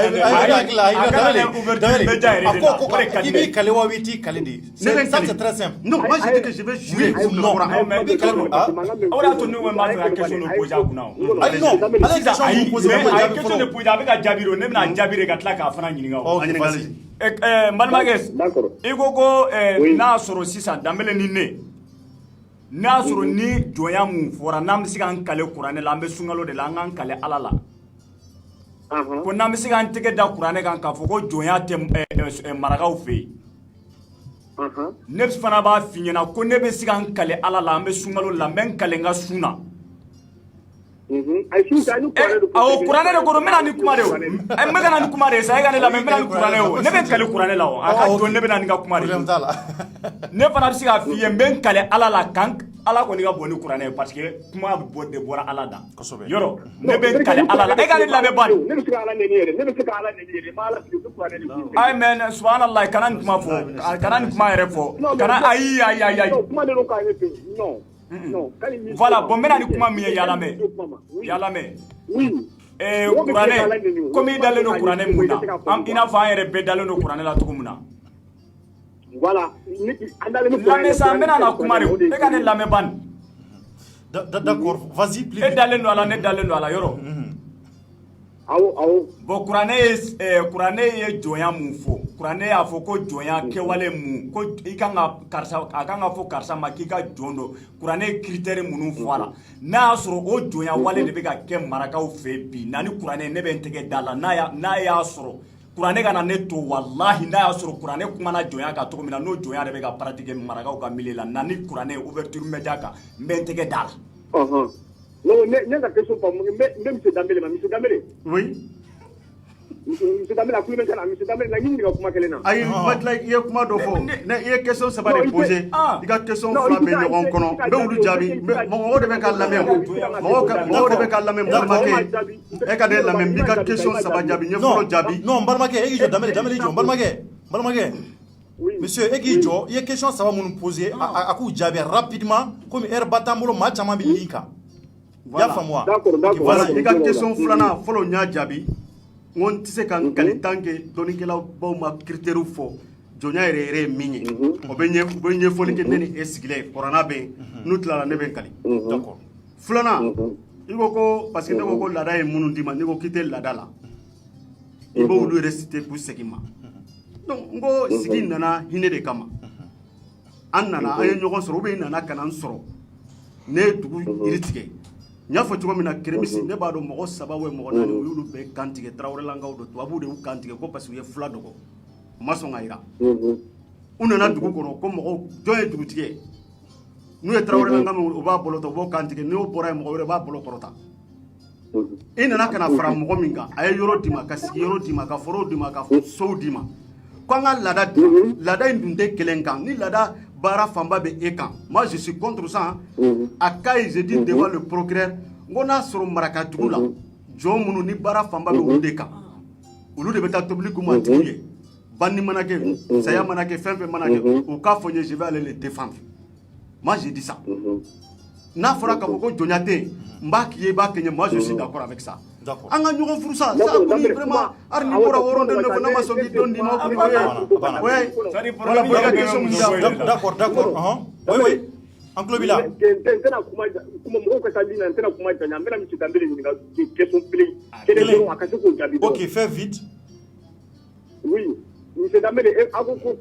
aw bɛ baara kɛ don min don bɛ baara kɛ aw ye ni sali sera sisan don bɛ ka don ka bagan boso n b'i ɲininka o la i da t'o la. D'accord, merci. Bon, merci. D'accord. Il y a une question, merci. Aba Djabi, donc il y a tout link à Kalamé. Voilà, merci. Donc, Dembele, il faut répondre ça rapidement. Parce très que rapidement, ni sali beke, ne yɛrɛ ka dɔgɔninw, anw yɛrɛ de bɛ bosoli kɛ, wallahi. Musow de bɛ crémisi, awsaw bɛ yen, tuma dɔ la an bɛ olu sara, olu bɛ na ka na bosoli kɛ an b'u sara, an bɛ wari d'u ma. N'a ka di ne terikɛ mun ye, ni jamujɔ bɛ min na, n terikɛ dɔrɔn, a bɛ se k'a fɔ a Banjugu, i b'a to yen n bɛ denmisɛn dɔ bila a bɛ na bosoli kɛ mais wallahi bilahi o laada tɛ yen k'a fɔ ko sali diyagoya don i kana bosoli kɛ wallahi o tɛ yen mais laada in kɔni mun b'an ni ɲɔgɔn cɛ kɔɲɔw ni denkundi ni banni o bɛ yen a tɛ tɛmɛ o kan voilà allo salamu aleykum waaleykum salaam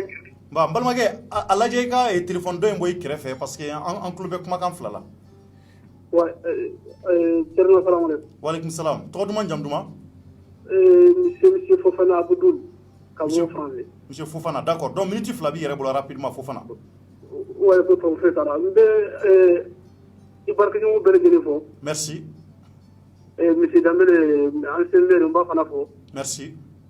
Ani collègue, merci. Merci beaucoup.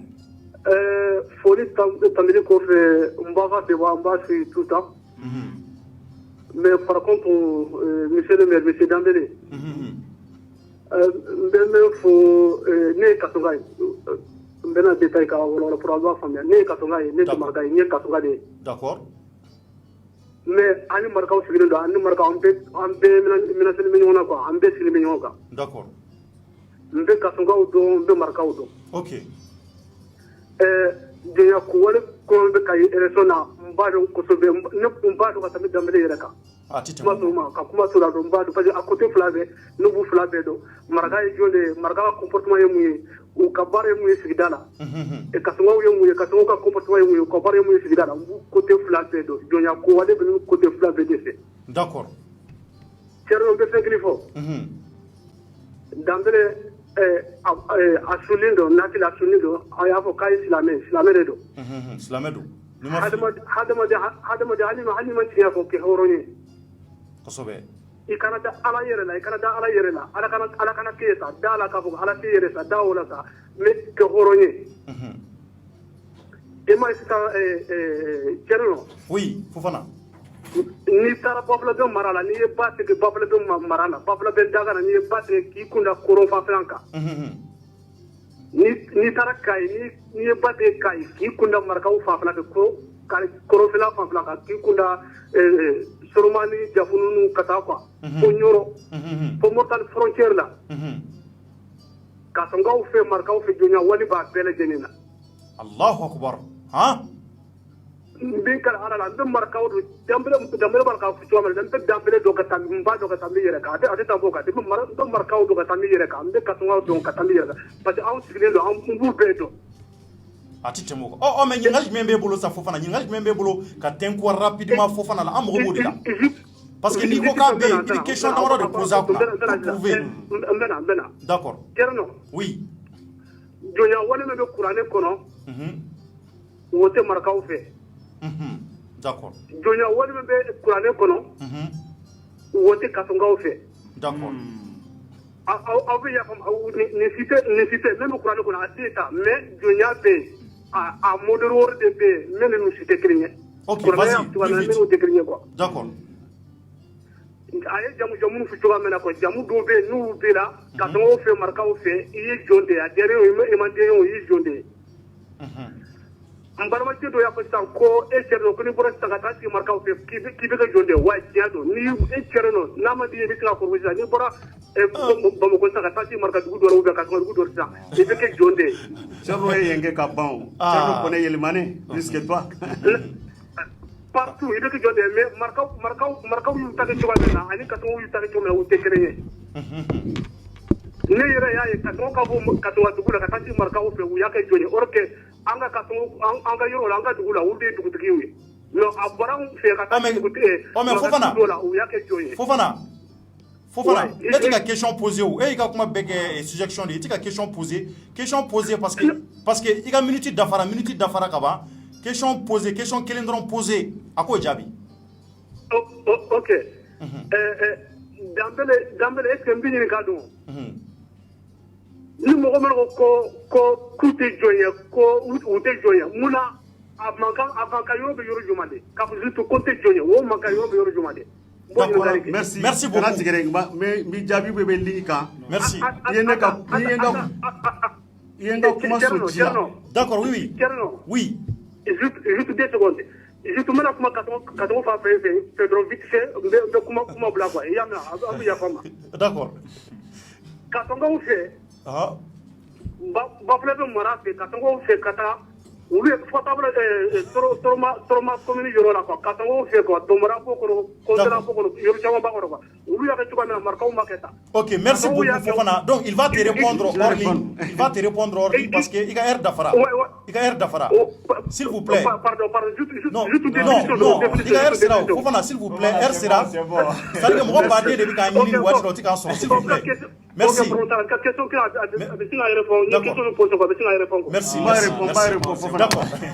Merci Fofana. Ne bɛ ala fo ka ala barikada parce que tiɲɛ di ne ma i yɛrɛ de ko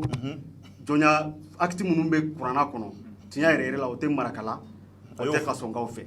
n bɛ ala fo ka ala barikada je pense que man k'i jaabi kuma wɛrɛ la bilen ni tun ko kuranna y'a fɔ cogo min na o de bɛ ka kɛ marakala là maintenant n bɛ nin ɲininka juma mun bɛ ka kɛ marakala acte juma b'a jira k'a fɔ ko kuranna y'a fɔ ten de o de bɛ ka kɛ marakaw fɛ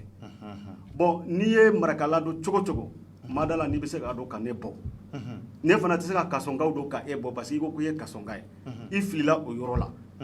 ne wolola kirimisi de k'a kɛ meere ye ni dugutigilakaw bɛ ɲɔgɔn dɔn ni bɛɛ bɛ ɲɔgɔn dɔn i tɛ se k'a dɔn ka tɛmɛ n kan n t'a dɔn ko n b'a dɔn ka tɛmɛ i kan dɛ mais i tɛ se k'a dɔn ka tɛmɛ n kan donc n kɔni bɛ min f'i ye i ye n ka kuma sɔn ci la ne fana b'o de kama min fɔra k'a fɔ ko ni yɛrɛ acte ni nin bɛ ka kɛ yɔrɔ yɔrɔ jɔnya acte dɔ moi je suis contre ça.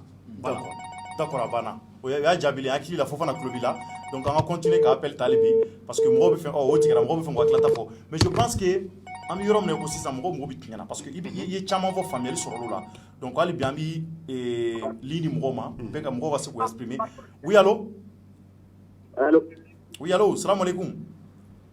Waalaikum salam nba i bɛ ouverture média sanfɛ n balimakɛ tɔgɔ duman jamu duman Bobo Jambo ka bɔ Kremis Bomo Jambu ka bɔ Kremis. D'accord, ka bɔ Kremis. Donc kɔrɔfɔ b'i bolo? OK, ça va être Nabeli. Bah oui, ça va. Donc minute fila b'i yɛrɛ bolo rapidement hein, kana mɛn dɛ. Il faut être bref. OK. Mena kuma mɔgɔ fila minnu tun ye weleli kɛ ka monsieur Dambele kɛ kalontigɛla ye quoi. Ale i k'i kumakan kɔrɔta an kulo t'i la ka ɲɛ. Mɔgɔ fila minnu tun ye weleli kɛ ka monsieur Dambele kɛ kalontigɛla ye quoi. Voilà, monsieur Dambele an ka mairie kɔrɔ dɔ la. An kulo t'i la ka ɲɛ dɛ. An kulo t'i la, Jambu. Ko mɔgɔ minnu ye weleli kɛ ka monsieur Dambele kɛ kalontigɛla ye quoi. Ne bolo kuma in tɛ jɔnya ka quoi. Cogo di? Mɔgɔ minnu ye weleli kɛ je pense que olu hakili b'an denmuso ninnu de la olu tun tɛ se ka kɛ. Donc mɔgɔ hali hɔrɔn dama bɛ olu yɛrɛ de ɲɔgɔn furu kuma tɛ siya wɛrɛ ma quoi. Minnu b'a fɔ k'olu bɛ marakaw dɔn ka tɛmɛ monsieur Dambele kan olu ta ye dɔrɔn n sigira kɔngɔ tɛ na fɛn min ka di n ye n b'o fɔ quoi. Donc an bɛ min fɔ mɔgɔw ye u k'a kɛ ala kosɔn u ka sabali nin tɛ jɔnya kɛlɛ ye quoi nin ye de dɔrɔn parce que jɔyɔrɔ de bɛ mɔgɔ bolo dɔrɔn a man di a tigi ka kɛ dɔrɔn e tun m'a d'a ma ale tun bɛ k'a ye don min tun tɛ donc an bɛ min fɔ mɔgɔw ye u ka sabali dɔrɔn. D'accord. Voilà, donc monsieur Dambele bɛ ka fɛn fɛn fɔ a bɛ ka tiɲɛ de fɔ jɔnya kɛwale foyi tɛ anw ka dugu la ne tɛ ka kuma dugu wɛrɛ kan n bɛ ka kuma Kirimisi de kan. I bɛ ka kuma Kirimisi de kan. Ne ka kuma Kirimisi de kan u bɛ ka ko a ka kɛlɛ kuranna na monsieur Dambele y'i kɛlɛ kuranna an bɛ kɛlɛ kuranna kuranna n'a y'a sɔrɔ anw ka mɔgɔ sɔrɔ hɔrɔnya in ka de u bɛ taa ka fana. A tɛ tɛmɛ o kan. Donc an bɛ tiɲɛ fɔ ɲɔgɔn ye jɔnya kɛwale tɛ yen mɔgɔ min b'a fɔ ko to e min filɛ kuma in na o mali yɔrɔ jumɛn de bɛ ko jɔnya mun tɛ ko ye ne yɛrɛ ɲininka o la. Kosɛbɛ d'accord Merci beaucoup. Merci. D'accord. Merci Djambou. Merci beaucoup. An b'i fo i ka weleli la. Merci Ala k'i sara. Merci beaucoup. D'accord. Sinon k'ale ka kɔrɔ fɔ mɛ. Donc ni filɛ jambulankaw an fɛ ni ko gɛlɛyara ka gɛlɛya n'olu ko ko Tarawelelankaw la a bɛ tɔn nin de la a bɛ tɔn de la wallahi Tarawelelanka dugutigi tɛ se ka bɔ olu ka kuma kɔfɛ. Donc ça c'est société organisation dɔ de filɛ ni ɲinana olu kɔ ni kɛlɛ kɛra dugutigi kɛlɛ mana kɛ mɔgɔw ni ɲɔgɔn cɛ karisa de ka kɔrɔ karisa de ka kɔrɔ n'olu nana n'u y'a tracé yɔrɔ min na bɛɛ bɔ t'a kɔ mais n b'a fɛ ka min fɔ Thierno bɛɛ wagati min na jɔnya tun bɛ Amérique bɛɛ y'a ye o Amérique farafinw ni farajɛw tun tɛ don kilasi kelen kɔnɔ kosɛbɛ hali n'u nana bisi kɔnɔ farafin bɛ wuli de farajɛ bɛ sigi kosɛbɛ olu ye actes de ye n'olu tun bɛ kɛ est ce que olu bɛ kɛ Maraka la o de ye o tɛ yen bɛɛ bɛ taa école la jɔn den bɛ taa hɔrɔn den bɛ taa k'a fɔ ko karisa de bɛ sigi ɲɛfɛ ou bien karisa de bɛ sigi kɔfɛ o t'a la d'accord bɛɛ muso bɛ taa dɔgɔtɔrɔso la bɛɛ bɛ taa salle misiri kan d'accord anw yɛrɛ ka dugu la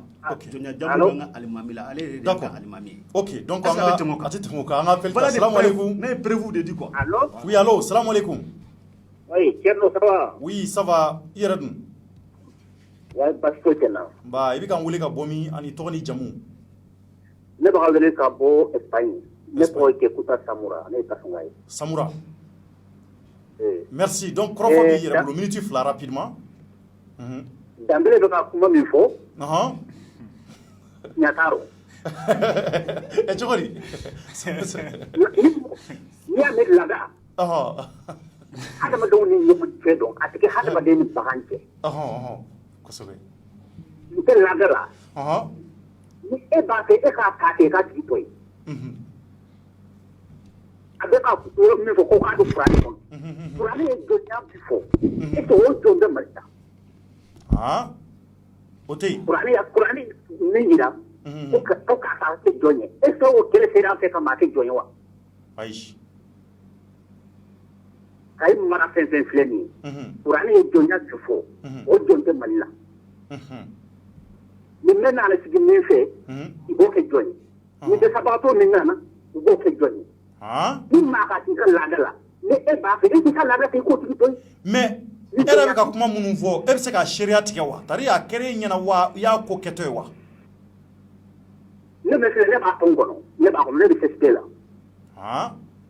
enfin wali sanko dɛsɛbagatɔ hɔrɔn bɛ ka fɛn ka fɔ ne bɛ filɛ i bɛ ka mun fɔ n'i ye jɔnya fɔlɔ ye n b'i da k'i kan tigɛ n tɛ maa ka jɔn n tɛ maa ka jɔnya laada la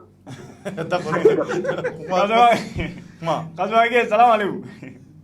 i bolo n tɛ maa ka jɔn ye n tɛ maa ka laada la an tɛ hadamaden an tɛ Ala ka dan fɛn ye bon ni laada ye fɛn min d'i ma par exemple ni min bɛ ɲɔgɔn na i ko i t'a ka laada la laada ka tɛmɛ aw ni ɲɔgɔn parce que laada kɔrɔ ye social hadamadenya an k'a kɛ ɲɔgɔn fɛ an ka i y'o lamɛn an ka hadamadenya kɛ ɲɔgɔn fɛ an ka ɲɔgɔn dɛmɛ ɲɔgɔn kunko la e ko k'e t'o la bon n'a sɔrɔ a tigi ye min d'i ma n'a ko k'i k'o di i b'o d'i ma ne bɛ ɲinin k'o de la i b'a ni dugukolo tɛ bɔ sanfɛ dɛ maa ni dugukolo tɛ bɔ sanfɛ dɛ bon mɔgɔ ni dugukolo tɛ bɔ sanfɛ bɛɛ b'o dɔn mais hali Bamakɔ yan mɔgɔw dugukolotigiw bɛ yan gouvernement y'u ka dugukolow san u n'a ye négocier o bɛ yɔrɔ bɛɛ o tɛ Marakadugu dɔrɔn na i ye fɛn min d'i ma i ma san a dir'i ma sigi de kama non kana dimi e tun bɛ sɛnɛ k'i ma tigi yan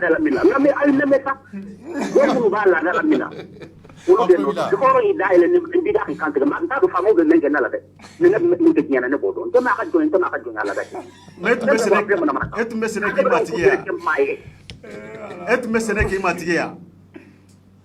matigi e tun bɛ sɛnɛ k'a ye wa fila tɛ ne la ni Ala tɛ voilà matigi fila tɛ ne la ni Ala tɛ fɛn dɔ voilà donc c'est à dire e tɛ sɛnɛ k'a ye b'i ka so kɔnɔ de i yɛrɛ de bɛ taa muso min ka di i bɛ taa furu dumuni min ka di i b'o de tobi i ka so kɔnɔ donc mɔgɔ ka jɔn t'i ye mɔgɔ jɔn t'i ye o jɔnya Thierno oui n tulo b'i la Samura jɔnya tɔgɔ fɔli da la o ka jugu ni jɔnya baara sɔrɔlen ye an b'o de dɔn quoi a jɔnya k'a tɔgɔ f'i da la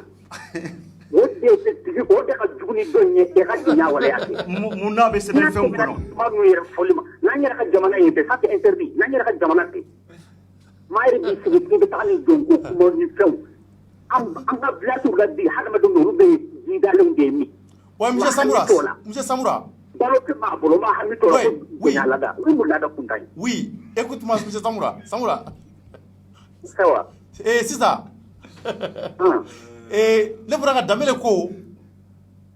jɔnya kuma de bɛ fɔ ko mɛ k'a kɛwalew tɛ kɛ ɲi ko laadaw don k'a bɛ fɔ dɔrɔn de ko mɛ k'a tɛ kɛ. o fɔli de o ye de ka jugu ni jɔnya yɛrɛ de o de an ka m'o fɔli nin na dɛ o fɔli ka jugu ni jɔnya yɛrɛ de ye n'i y'a bɛ fɛn min dabila pour que an t'o dabila de an k'an ka ɲɛnamaya ɲanini de. bon n'an ko k'an ka laada ninnu bɛ bila o kɔrɔ sisan ni mɔgɔ min ka su sara i yɛrɛ bɛ saliya la parce que hali mɔgɔ dɔ bɛ sɔrɔ dugu kɔnɔ kalalen don ka tɛmɛ kan i yɛrɛ ka taa sali i ka su kan donc n'i bɛna muso furu i yɛrɛ ka taama kɛ ka taa i muso fa bara k'a fɔ n bɛ denmuso fɛ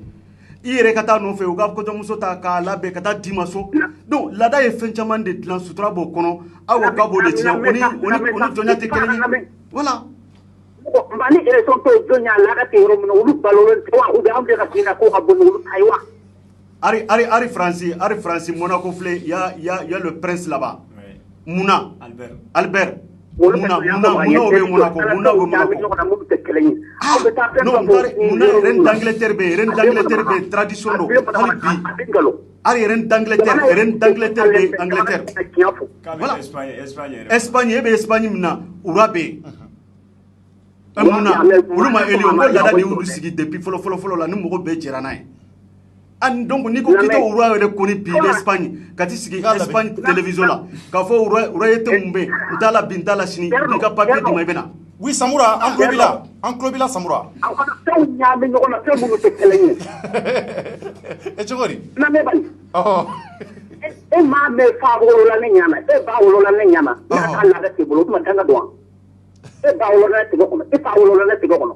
ne ka taa ka baara kɛ e ɲɔgɔn laada o ye mun laada nɔgɔlen. D'accord. Merci.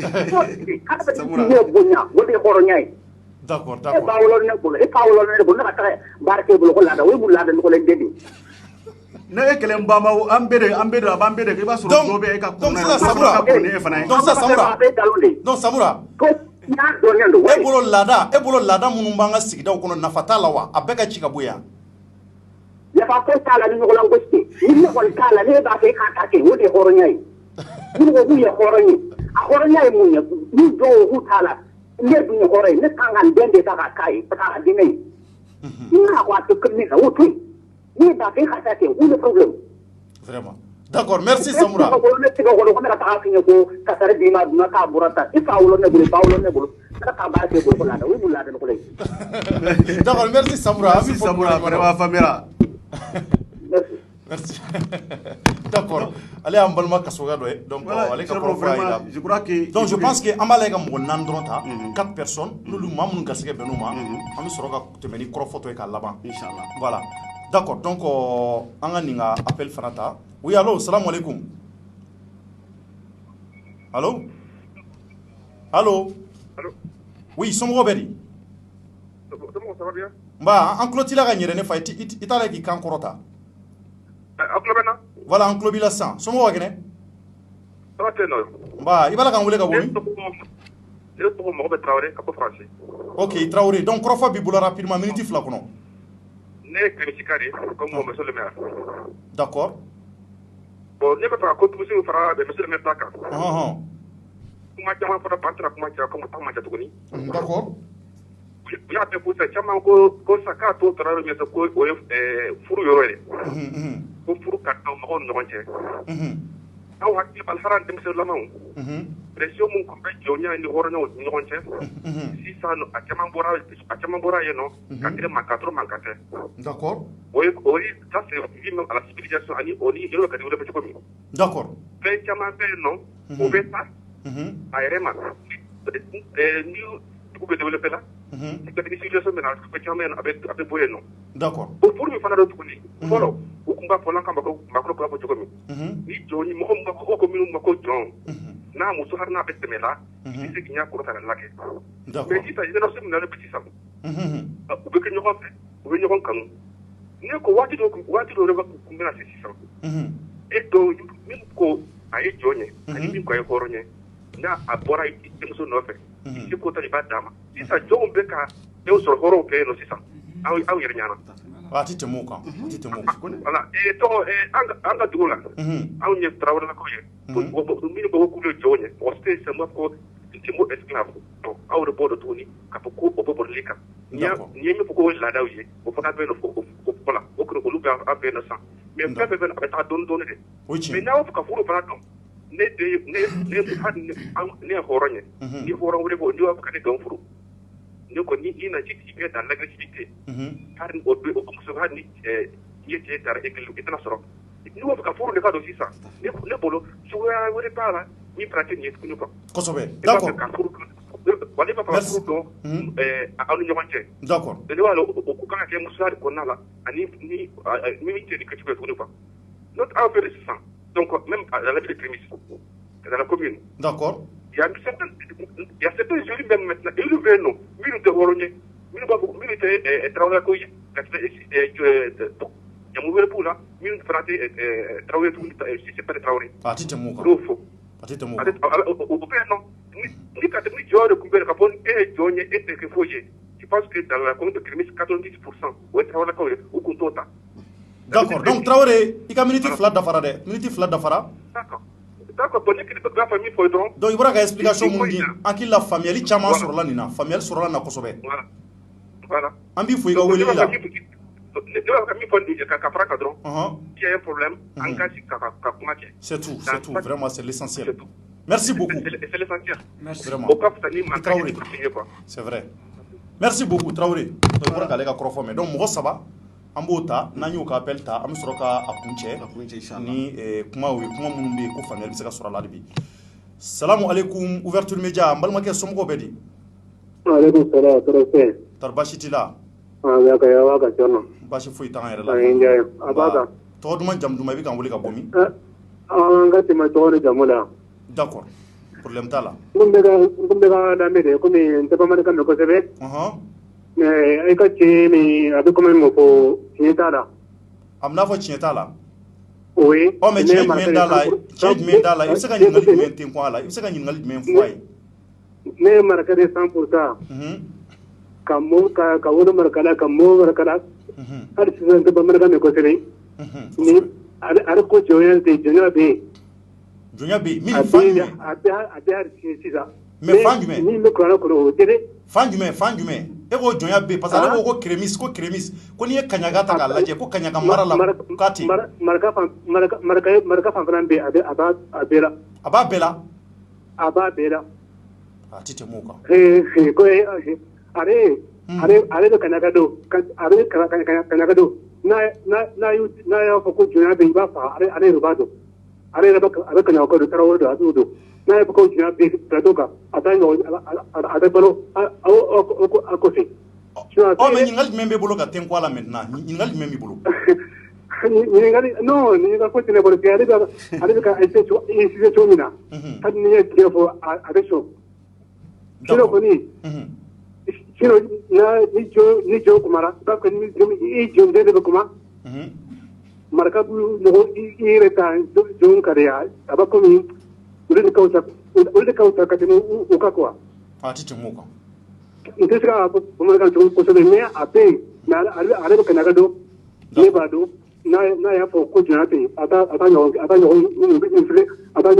ko fɔ tuguni ok merci beaucoup sinon a bɛ yen dɛ merci vraiment hali sisan a bɛ yen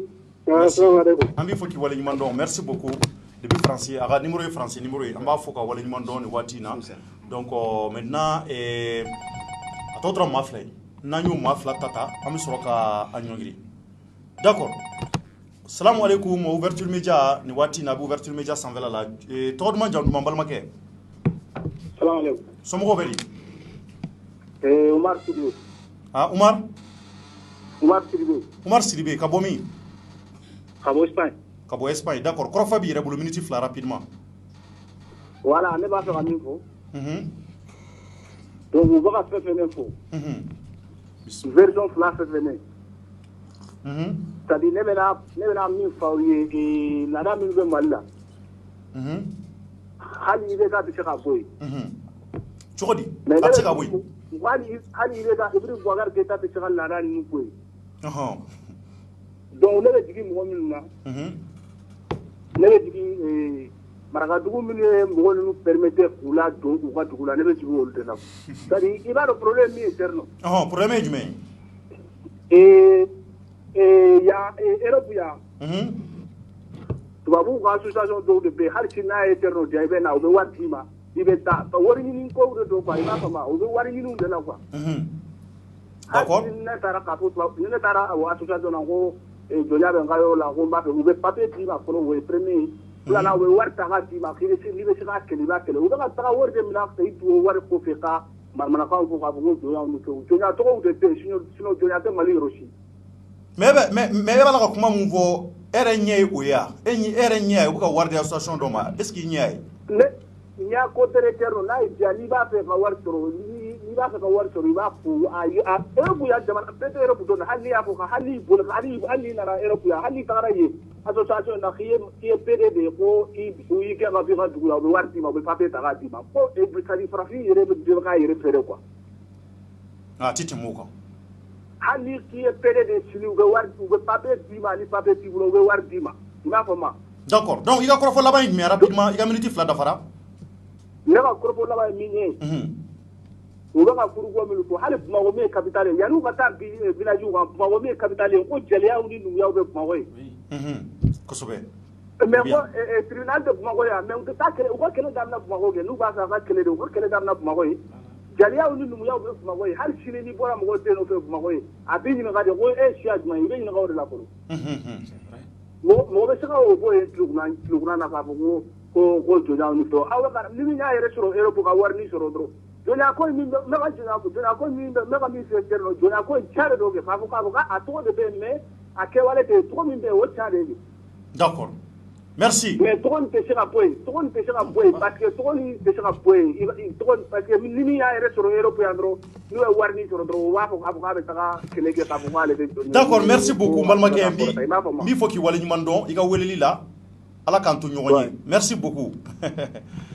d'accord donc a tɔ tora maa kelen ye ni an y'o maa kelen ta o ye weleli ɲɔngirilen i yɛrɛ bɔra ka mɔgɔ weleli mɛn n ye lamɛnni kɛ i ye lamɛnni kɛ surtout min bɔra Galiji oui salamu alaikum allo allo d'accord donc on tɛ k'ale sɔrɔ min bɔra kuma la sisan i b'a dɔn ni ye hadamaden ka état civil ta n'a ka di i bɛ se ka jugement supplétif fɛ k'i ka âge yɛlɛma walima i wolola yɔrɔ min na ka fɔ ci kɛra la mais jamais le somɔgɔw bɛ di allo oui somɔgɔw bɛ di tari baasi t'i la tɔgɔ duman jamu bɛ i bɛ k'an wele ka bɔ min ne tɔgɔ ye Mina Sukuna ka bɔ Faransi Mina Sukuna ka bɔ Faransi d'accord i Sukuna donc ale k'i kumakan yɛlɛ dɔɔni hali bi minute 2 b'i fara bolo minute 2 b'i bolo Mina Sukuna ka bɔ awɔ ne tɔgɔ ye Mina Sukuna ka bɔ Faransi an tulo b'i la bon ne bɛna n da don aw ka kuma la bon ne wolola a lajɛ k'i kumakan yɛlɛ hali bi an tulo t'a la ka ɲɛ ne wolola Bamakɔ ka mɔ Bamakɔ bon u bɛ ka jɔnya min fɔ o tɛ yen nɔ mais ladaladenw bɛ yen nɔ ladaladenw bɛ yen hali ne bɔra Bamakɔ mois de septembre la an ba banna an ka ladalamugu taga an ka ne ba an tulo t'i la ka ɲɛ dɛ a lajɛ ni n'a sɔrɔ écouteur de b'i tulo la i ka écouteur bɔ i tulo la i k'i kumakan kɔrɔta ka ɲɛ parce que a b'a la ka jigin i filɛ bɛ na sisan n tulo b'i la sisan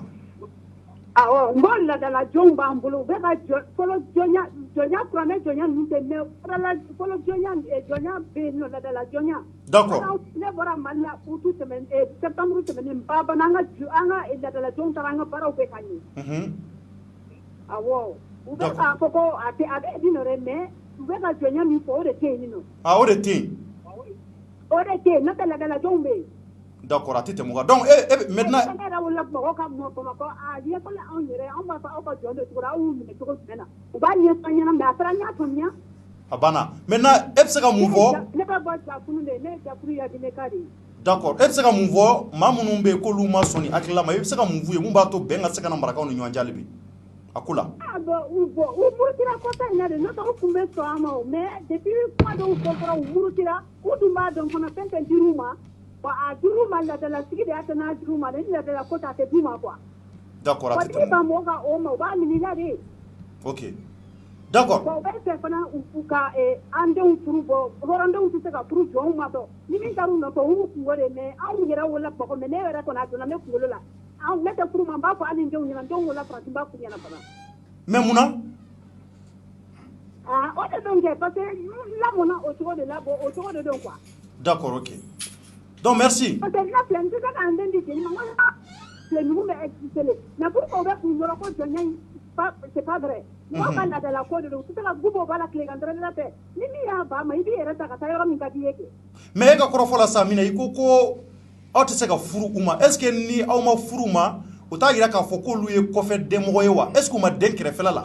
e bulu ayo de ne se ante se ka furu jeli ma o ante ka furu jeli be ate se ka furu ma muna pourquoi ante ka furu ni ma ko lu fana ne to de la quoi pourquoi ate se ka furu ma mais an la mona o to de la nyo de don parce après ko on ka jon de ba fana se ka furu lu ma o to de mais e bolo o kañ wa parce que aramadenw do ne bolo ou bien bon a se ka ke bon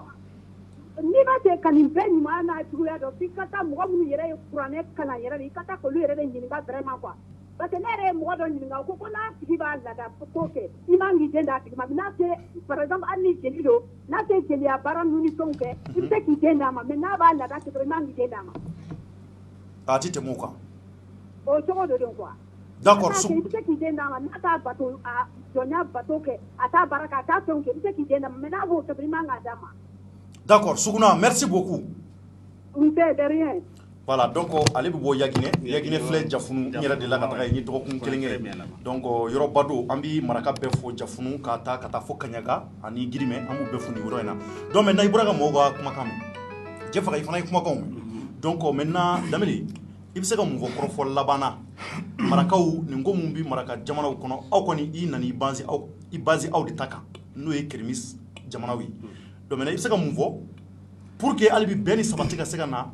marakadenw ni ɲɔgɔn cɛ nin ko ninnu na voilà Thierno merci n ye mɔgɔ minnu kumara n y'u bɛɛ lamɛn c'est à dire ni baro an y'a dabɔ min kama mɔgɔw ka se ka kuma an k'u hakilina sɔrɔ mais ni nin bɛ banna il faut que Mali autorité k'u jɔyɔrɔ fa nin ko in na kosɛbɛ kosɛbɛ u ye dɔ kɛ parce que il faut vraiment reconnaître que ministre tun ye n y'a fɔ cogo min na émission daminɛ la marakaw farala ɲɔgɔn kan ka jɛkulu dilan ka taama kɛ ka taa bila Kingi Jawara la ka taa Jema ka taa Kaɲaga fo ka taa Kremisi a bɛɛ kun tun ye min ye faamuyabaliya min bɛ yen an k'an sigi ka fɔ kala hali bi u kana segin o la d'accord mais ne bɛ mun fɛ u ka lamɛnli kɛ n'u ma lamɛnli kɛ a tɛ ɲa dɛ faamaw ka lamɛnli kɛ u ka taa enquête kɛ mɔgɔw ka taa terrain kan pour comprendre min bɛ k'a fɔ ko gosili minnu bɛ ka kɛ jɔnya baara gosili de don parce que minnu bɛ yen bi minnu ye dugu ninnu sigi i b'a dɔn i yɛrɛ y'a fɔ Kremisi bɛ frontière de la n'a sɔrɔ mɔgɔw tun ma sigi yen k'u ni fili c'est à la frontière vraiment a tun bɛ tila Mali la u y'a ɲini jɔn u y'a ɲini Mali de ye donc n'a fɔra k'a fɔ ko jamana bɛ nin lahalaya la bɛɛ b'a dɔn kɔrɔyanfan tiɲɛna Kayi sumalen tun don Sikaso sumalen don mais Kayi donya kelen de nana sisan ka na problème créer an ka dugu ninnu bɛɛ la donc sirili ninnu u bɔra yɔrɔ jumɛn na parce que dugu maralen bɛ minnu ma u ye ko dɔ u fana hakili commencera ka dayɛlɛ comme cɛ y'a fɔ cogo min na a wulila ni Faransi de ye association organisera yen de mais u ye nkalon caman tigɛ tubabuw ye ko u bɛna kɛ association ko parce que hali kɔlɔn minnu bɛ Marakadugu la hɔrɔnw y'u jɛ k'u tɛ ji t'a la donc u ka se ka nafolo d'u ma u fana k'u ka kolonw sɛnɛ k'u ka satow dilan voilà l'idée est venue comme ça c'est pourquoi Malali ka audio bɛ yen Malali Camara a ko ko c'est une entreprise commerciale a créé yɔrɔ de kama ka taa fɛn de ɲini alors que association n'i y'a ta u ka récépissé filɛ yan o t'a kɔnɔ association man ka kɛ ka taa nafolo ɲini ko k'a kɛ commercial ye ok donc maintenant comme Dembele an mago bɛ bɛn de la an mago bɛ bɛn i bɛ se ka mun fɔ bɛn kuma la c'est pourquoi ne ko n ko le 10 décembre ne de ye nin initiative ta ka dugutigi bɛ wele Kaɲaga dugutigi bɛ a bɛ taa dugu 30 kɔ la toutes les couches sociales ko bɛɛ ka na bɛɛ kɛ hakilinata di n'an y'a faamu ko jɔnya bɛ yɔrɔ minnu na acte bɛ ka bouger an b'a fɔ u ka dabila an ka taa ni laada sira ye bon an ye mun f'u ɲɛna ni maa min ko k'a tɛ laada la an n'a ka sigi ka kuma an kana dan siɲɛ kelen ma an kana dan siɲɛ fila ma an ka continuer ka sensibiliser k'a la faamuya nafa minnu bɛ jɛ in kɔnɔna la i b'o de yira a la fɔlɔ et n'i bɔra jɛ in kɔnɔ donc ni gɛlɛya de b'a kɔfɛ i yɛrɛ bɛ na i bɛ mɔgɔw ka nafa yira a la ka gɛlɛya yira a la fɔlɔ mais mun de nana n'a ye mɔgɔ minnu y'u ka porte parole au niveau de village soninkɛ la faransikanw de bɛ wari d'u ma sinon n'i ye crémiste ta jɔnya janw bɛ mun na n'i y'a compter sur une population de comment dirais-je 18 000 la u bɛ sɔn ka taa 3 000 la mais n'i y'o jateminɛ mɔgɔ mun bɛ nin mouvement kɔnɔ a tɛ tɛmɛ mɔgɔ 10 kan ou mɔgɔ 20 mais dɔ bɛ dibi la mɔgɔ bɔ kɛnɛ ma o bolo ni litre yɛrɛ sera wagati min na u bɛ bɔ kɛnɛ kan mais il les finance o t'a cogoya ye n y'a fɔ émission daminɛ la n ko bɛɛ n'i ka kabila dɔ kɛrɛmisi ye kabila 4 de an bɛ mankan min na sisan jɔnw dɔ bɛ yen u b'an ka kabila kɔnɔ an ka kabila tɔgɔ ye Yankubu Kisimaru bon i b'a sɔrɔ o Yankubu Kisimaru kɔnɔ du wɛrɛ bɛ yen o ni X olu bɛ laada la du wɛrɛ fana bɛ yen hɔrɔnw don olu ni Y bɛ laada la donc i ni min bɛ laada la kana taa ni Faransi ka kumakan ye kana taa ni Gambana ka association ka kumakan ye sew ma aw k'aw sigi ka baro kɛ an k'a kɛ somɔgɔ baro ye ni sera ma a karisa vraiment ne ye jɔn ye jɔnya jamu bɛ na n b'a fɛ i ka hɔrɔn o de fɔra a fɔra k'a fɔ k'a bɛ kɛ ten de musakaw dɔ b'a nɔfɛ i bɛ t'i matigi bara i b'a ɲɛfɔ a ɲɛna k'a fɔ ko vraiment bien vrai que n tɛ jɔnya baara la i bolo dɛ mais n fana b'a fɛ k'a kɛ hɔrɔn ye désormais ni n ye hɔrɔnden sɔrɔ yɔrɔ min na n bɛ fura ma donc o y'a bannen ye i ye kuma bɛɛ ka wuli furuko de nɔfɛ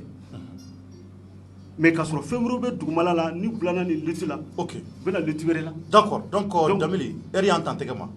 merci beaucoup an b'i yɛrɛ fo k'i waleɲuman dɔn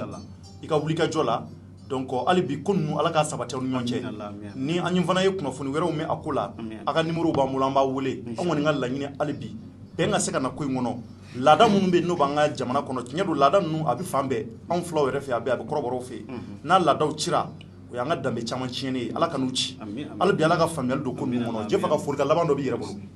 bon Thierno folikan min bɛ ne bolo o ye k'an fa fo franchement a ye explication caman di bi ne yɛrɛ faamuyali caman sɔrɔ a la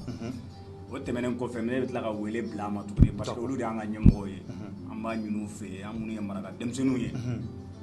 ni idée minnu nana maa minnu yɛrɛ nana n'u ko k'u ye gamɔgɔmɔgɔw ye an b'a ɲini olu yɛrɛ fɛ fana Thierno n'i bɛna ni hakilina ye quoi hakilina tɛ don ni mankan ni kɛlɛ ye quoi mɔgɔninfin n'i nana ni hakilina kura ye a bɛ sigi a bɛ kuma walasa bɛɛ lajɛlen bɛ se ka faamuyali sɔrɔ cogo min na d'accord i m'a faamu donc u kana an ka sigi an de ye kelen ye an kana an ka danbew n'an ka fɛnw tiɲɛ fu la an ka sigi yɔrɔ minnu ka ɲi an bɛ kuma o kan yɔrɔ minnu ma ɲi an bɛ ja an b'o bɔ a la pour que an ka sigi bɛ se ka ja ɲɔgɔn a banna o de tun bɛ ne bolo merci beaucoup an b'i yɛrɛ fo k'i waleɲuman dɔn an bɛ ouverture média filɛlibaa bɛɛ fo maa o maa bɛ k'an lajɛ Mali kɔnɔ k'a ta Kayiba Jabate ka tɛmɛ Kulikoro fɛ Sikaso Segu Mopti ka taa Gawo ani Tɔnbɔkutu ni Kidali an ka foli bɛ bila aw bɛɛ ye minnu bɛ nanzara jamanaw la an bɛ aw fana fo ka waleɲuman dɔn mɔgɔ ye weleli kɛ ka se k'u ka téléphone ta k'u ka crédit jeni k'an wele k'u hakilataw fɔ an b'aw bɛɛ fo ouverture média kan hali bi jamana in ala k'a ja hali bi ala kana sitanɛ don an ni ɲɔgɔn cɛ bɛn ni sabati o ka don Mali kɔnɔ ni bɛn di jamana o jamana kɔnɔ yiriwa tɛ se ka n'o jamana kɔnɔ an b'a ɲini jamanaden bɛɛ fɛ hali bi an ka tɛgɛ di ɲɔgɔn ma an ka don da kelen fɛ an ka bɔ da kelen fɛ mun b'a to juguw olu kana se k'u sago sɔrɔ an na wa n dalen b'a la inshallah juguw u sago tɛ sɔrɔ an na ala ka Mali ja ala k'an da ɲɛ merci à tous et à toutes a k'an bɛn sini au revoir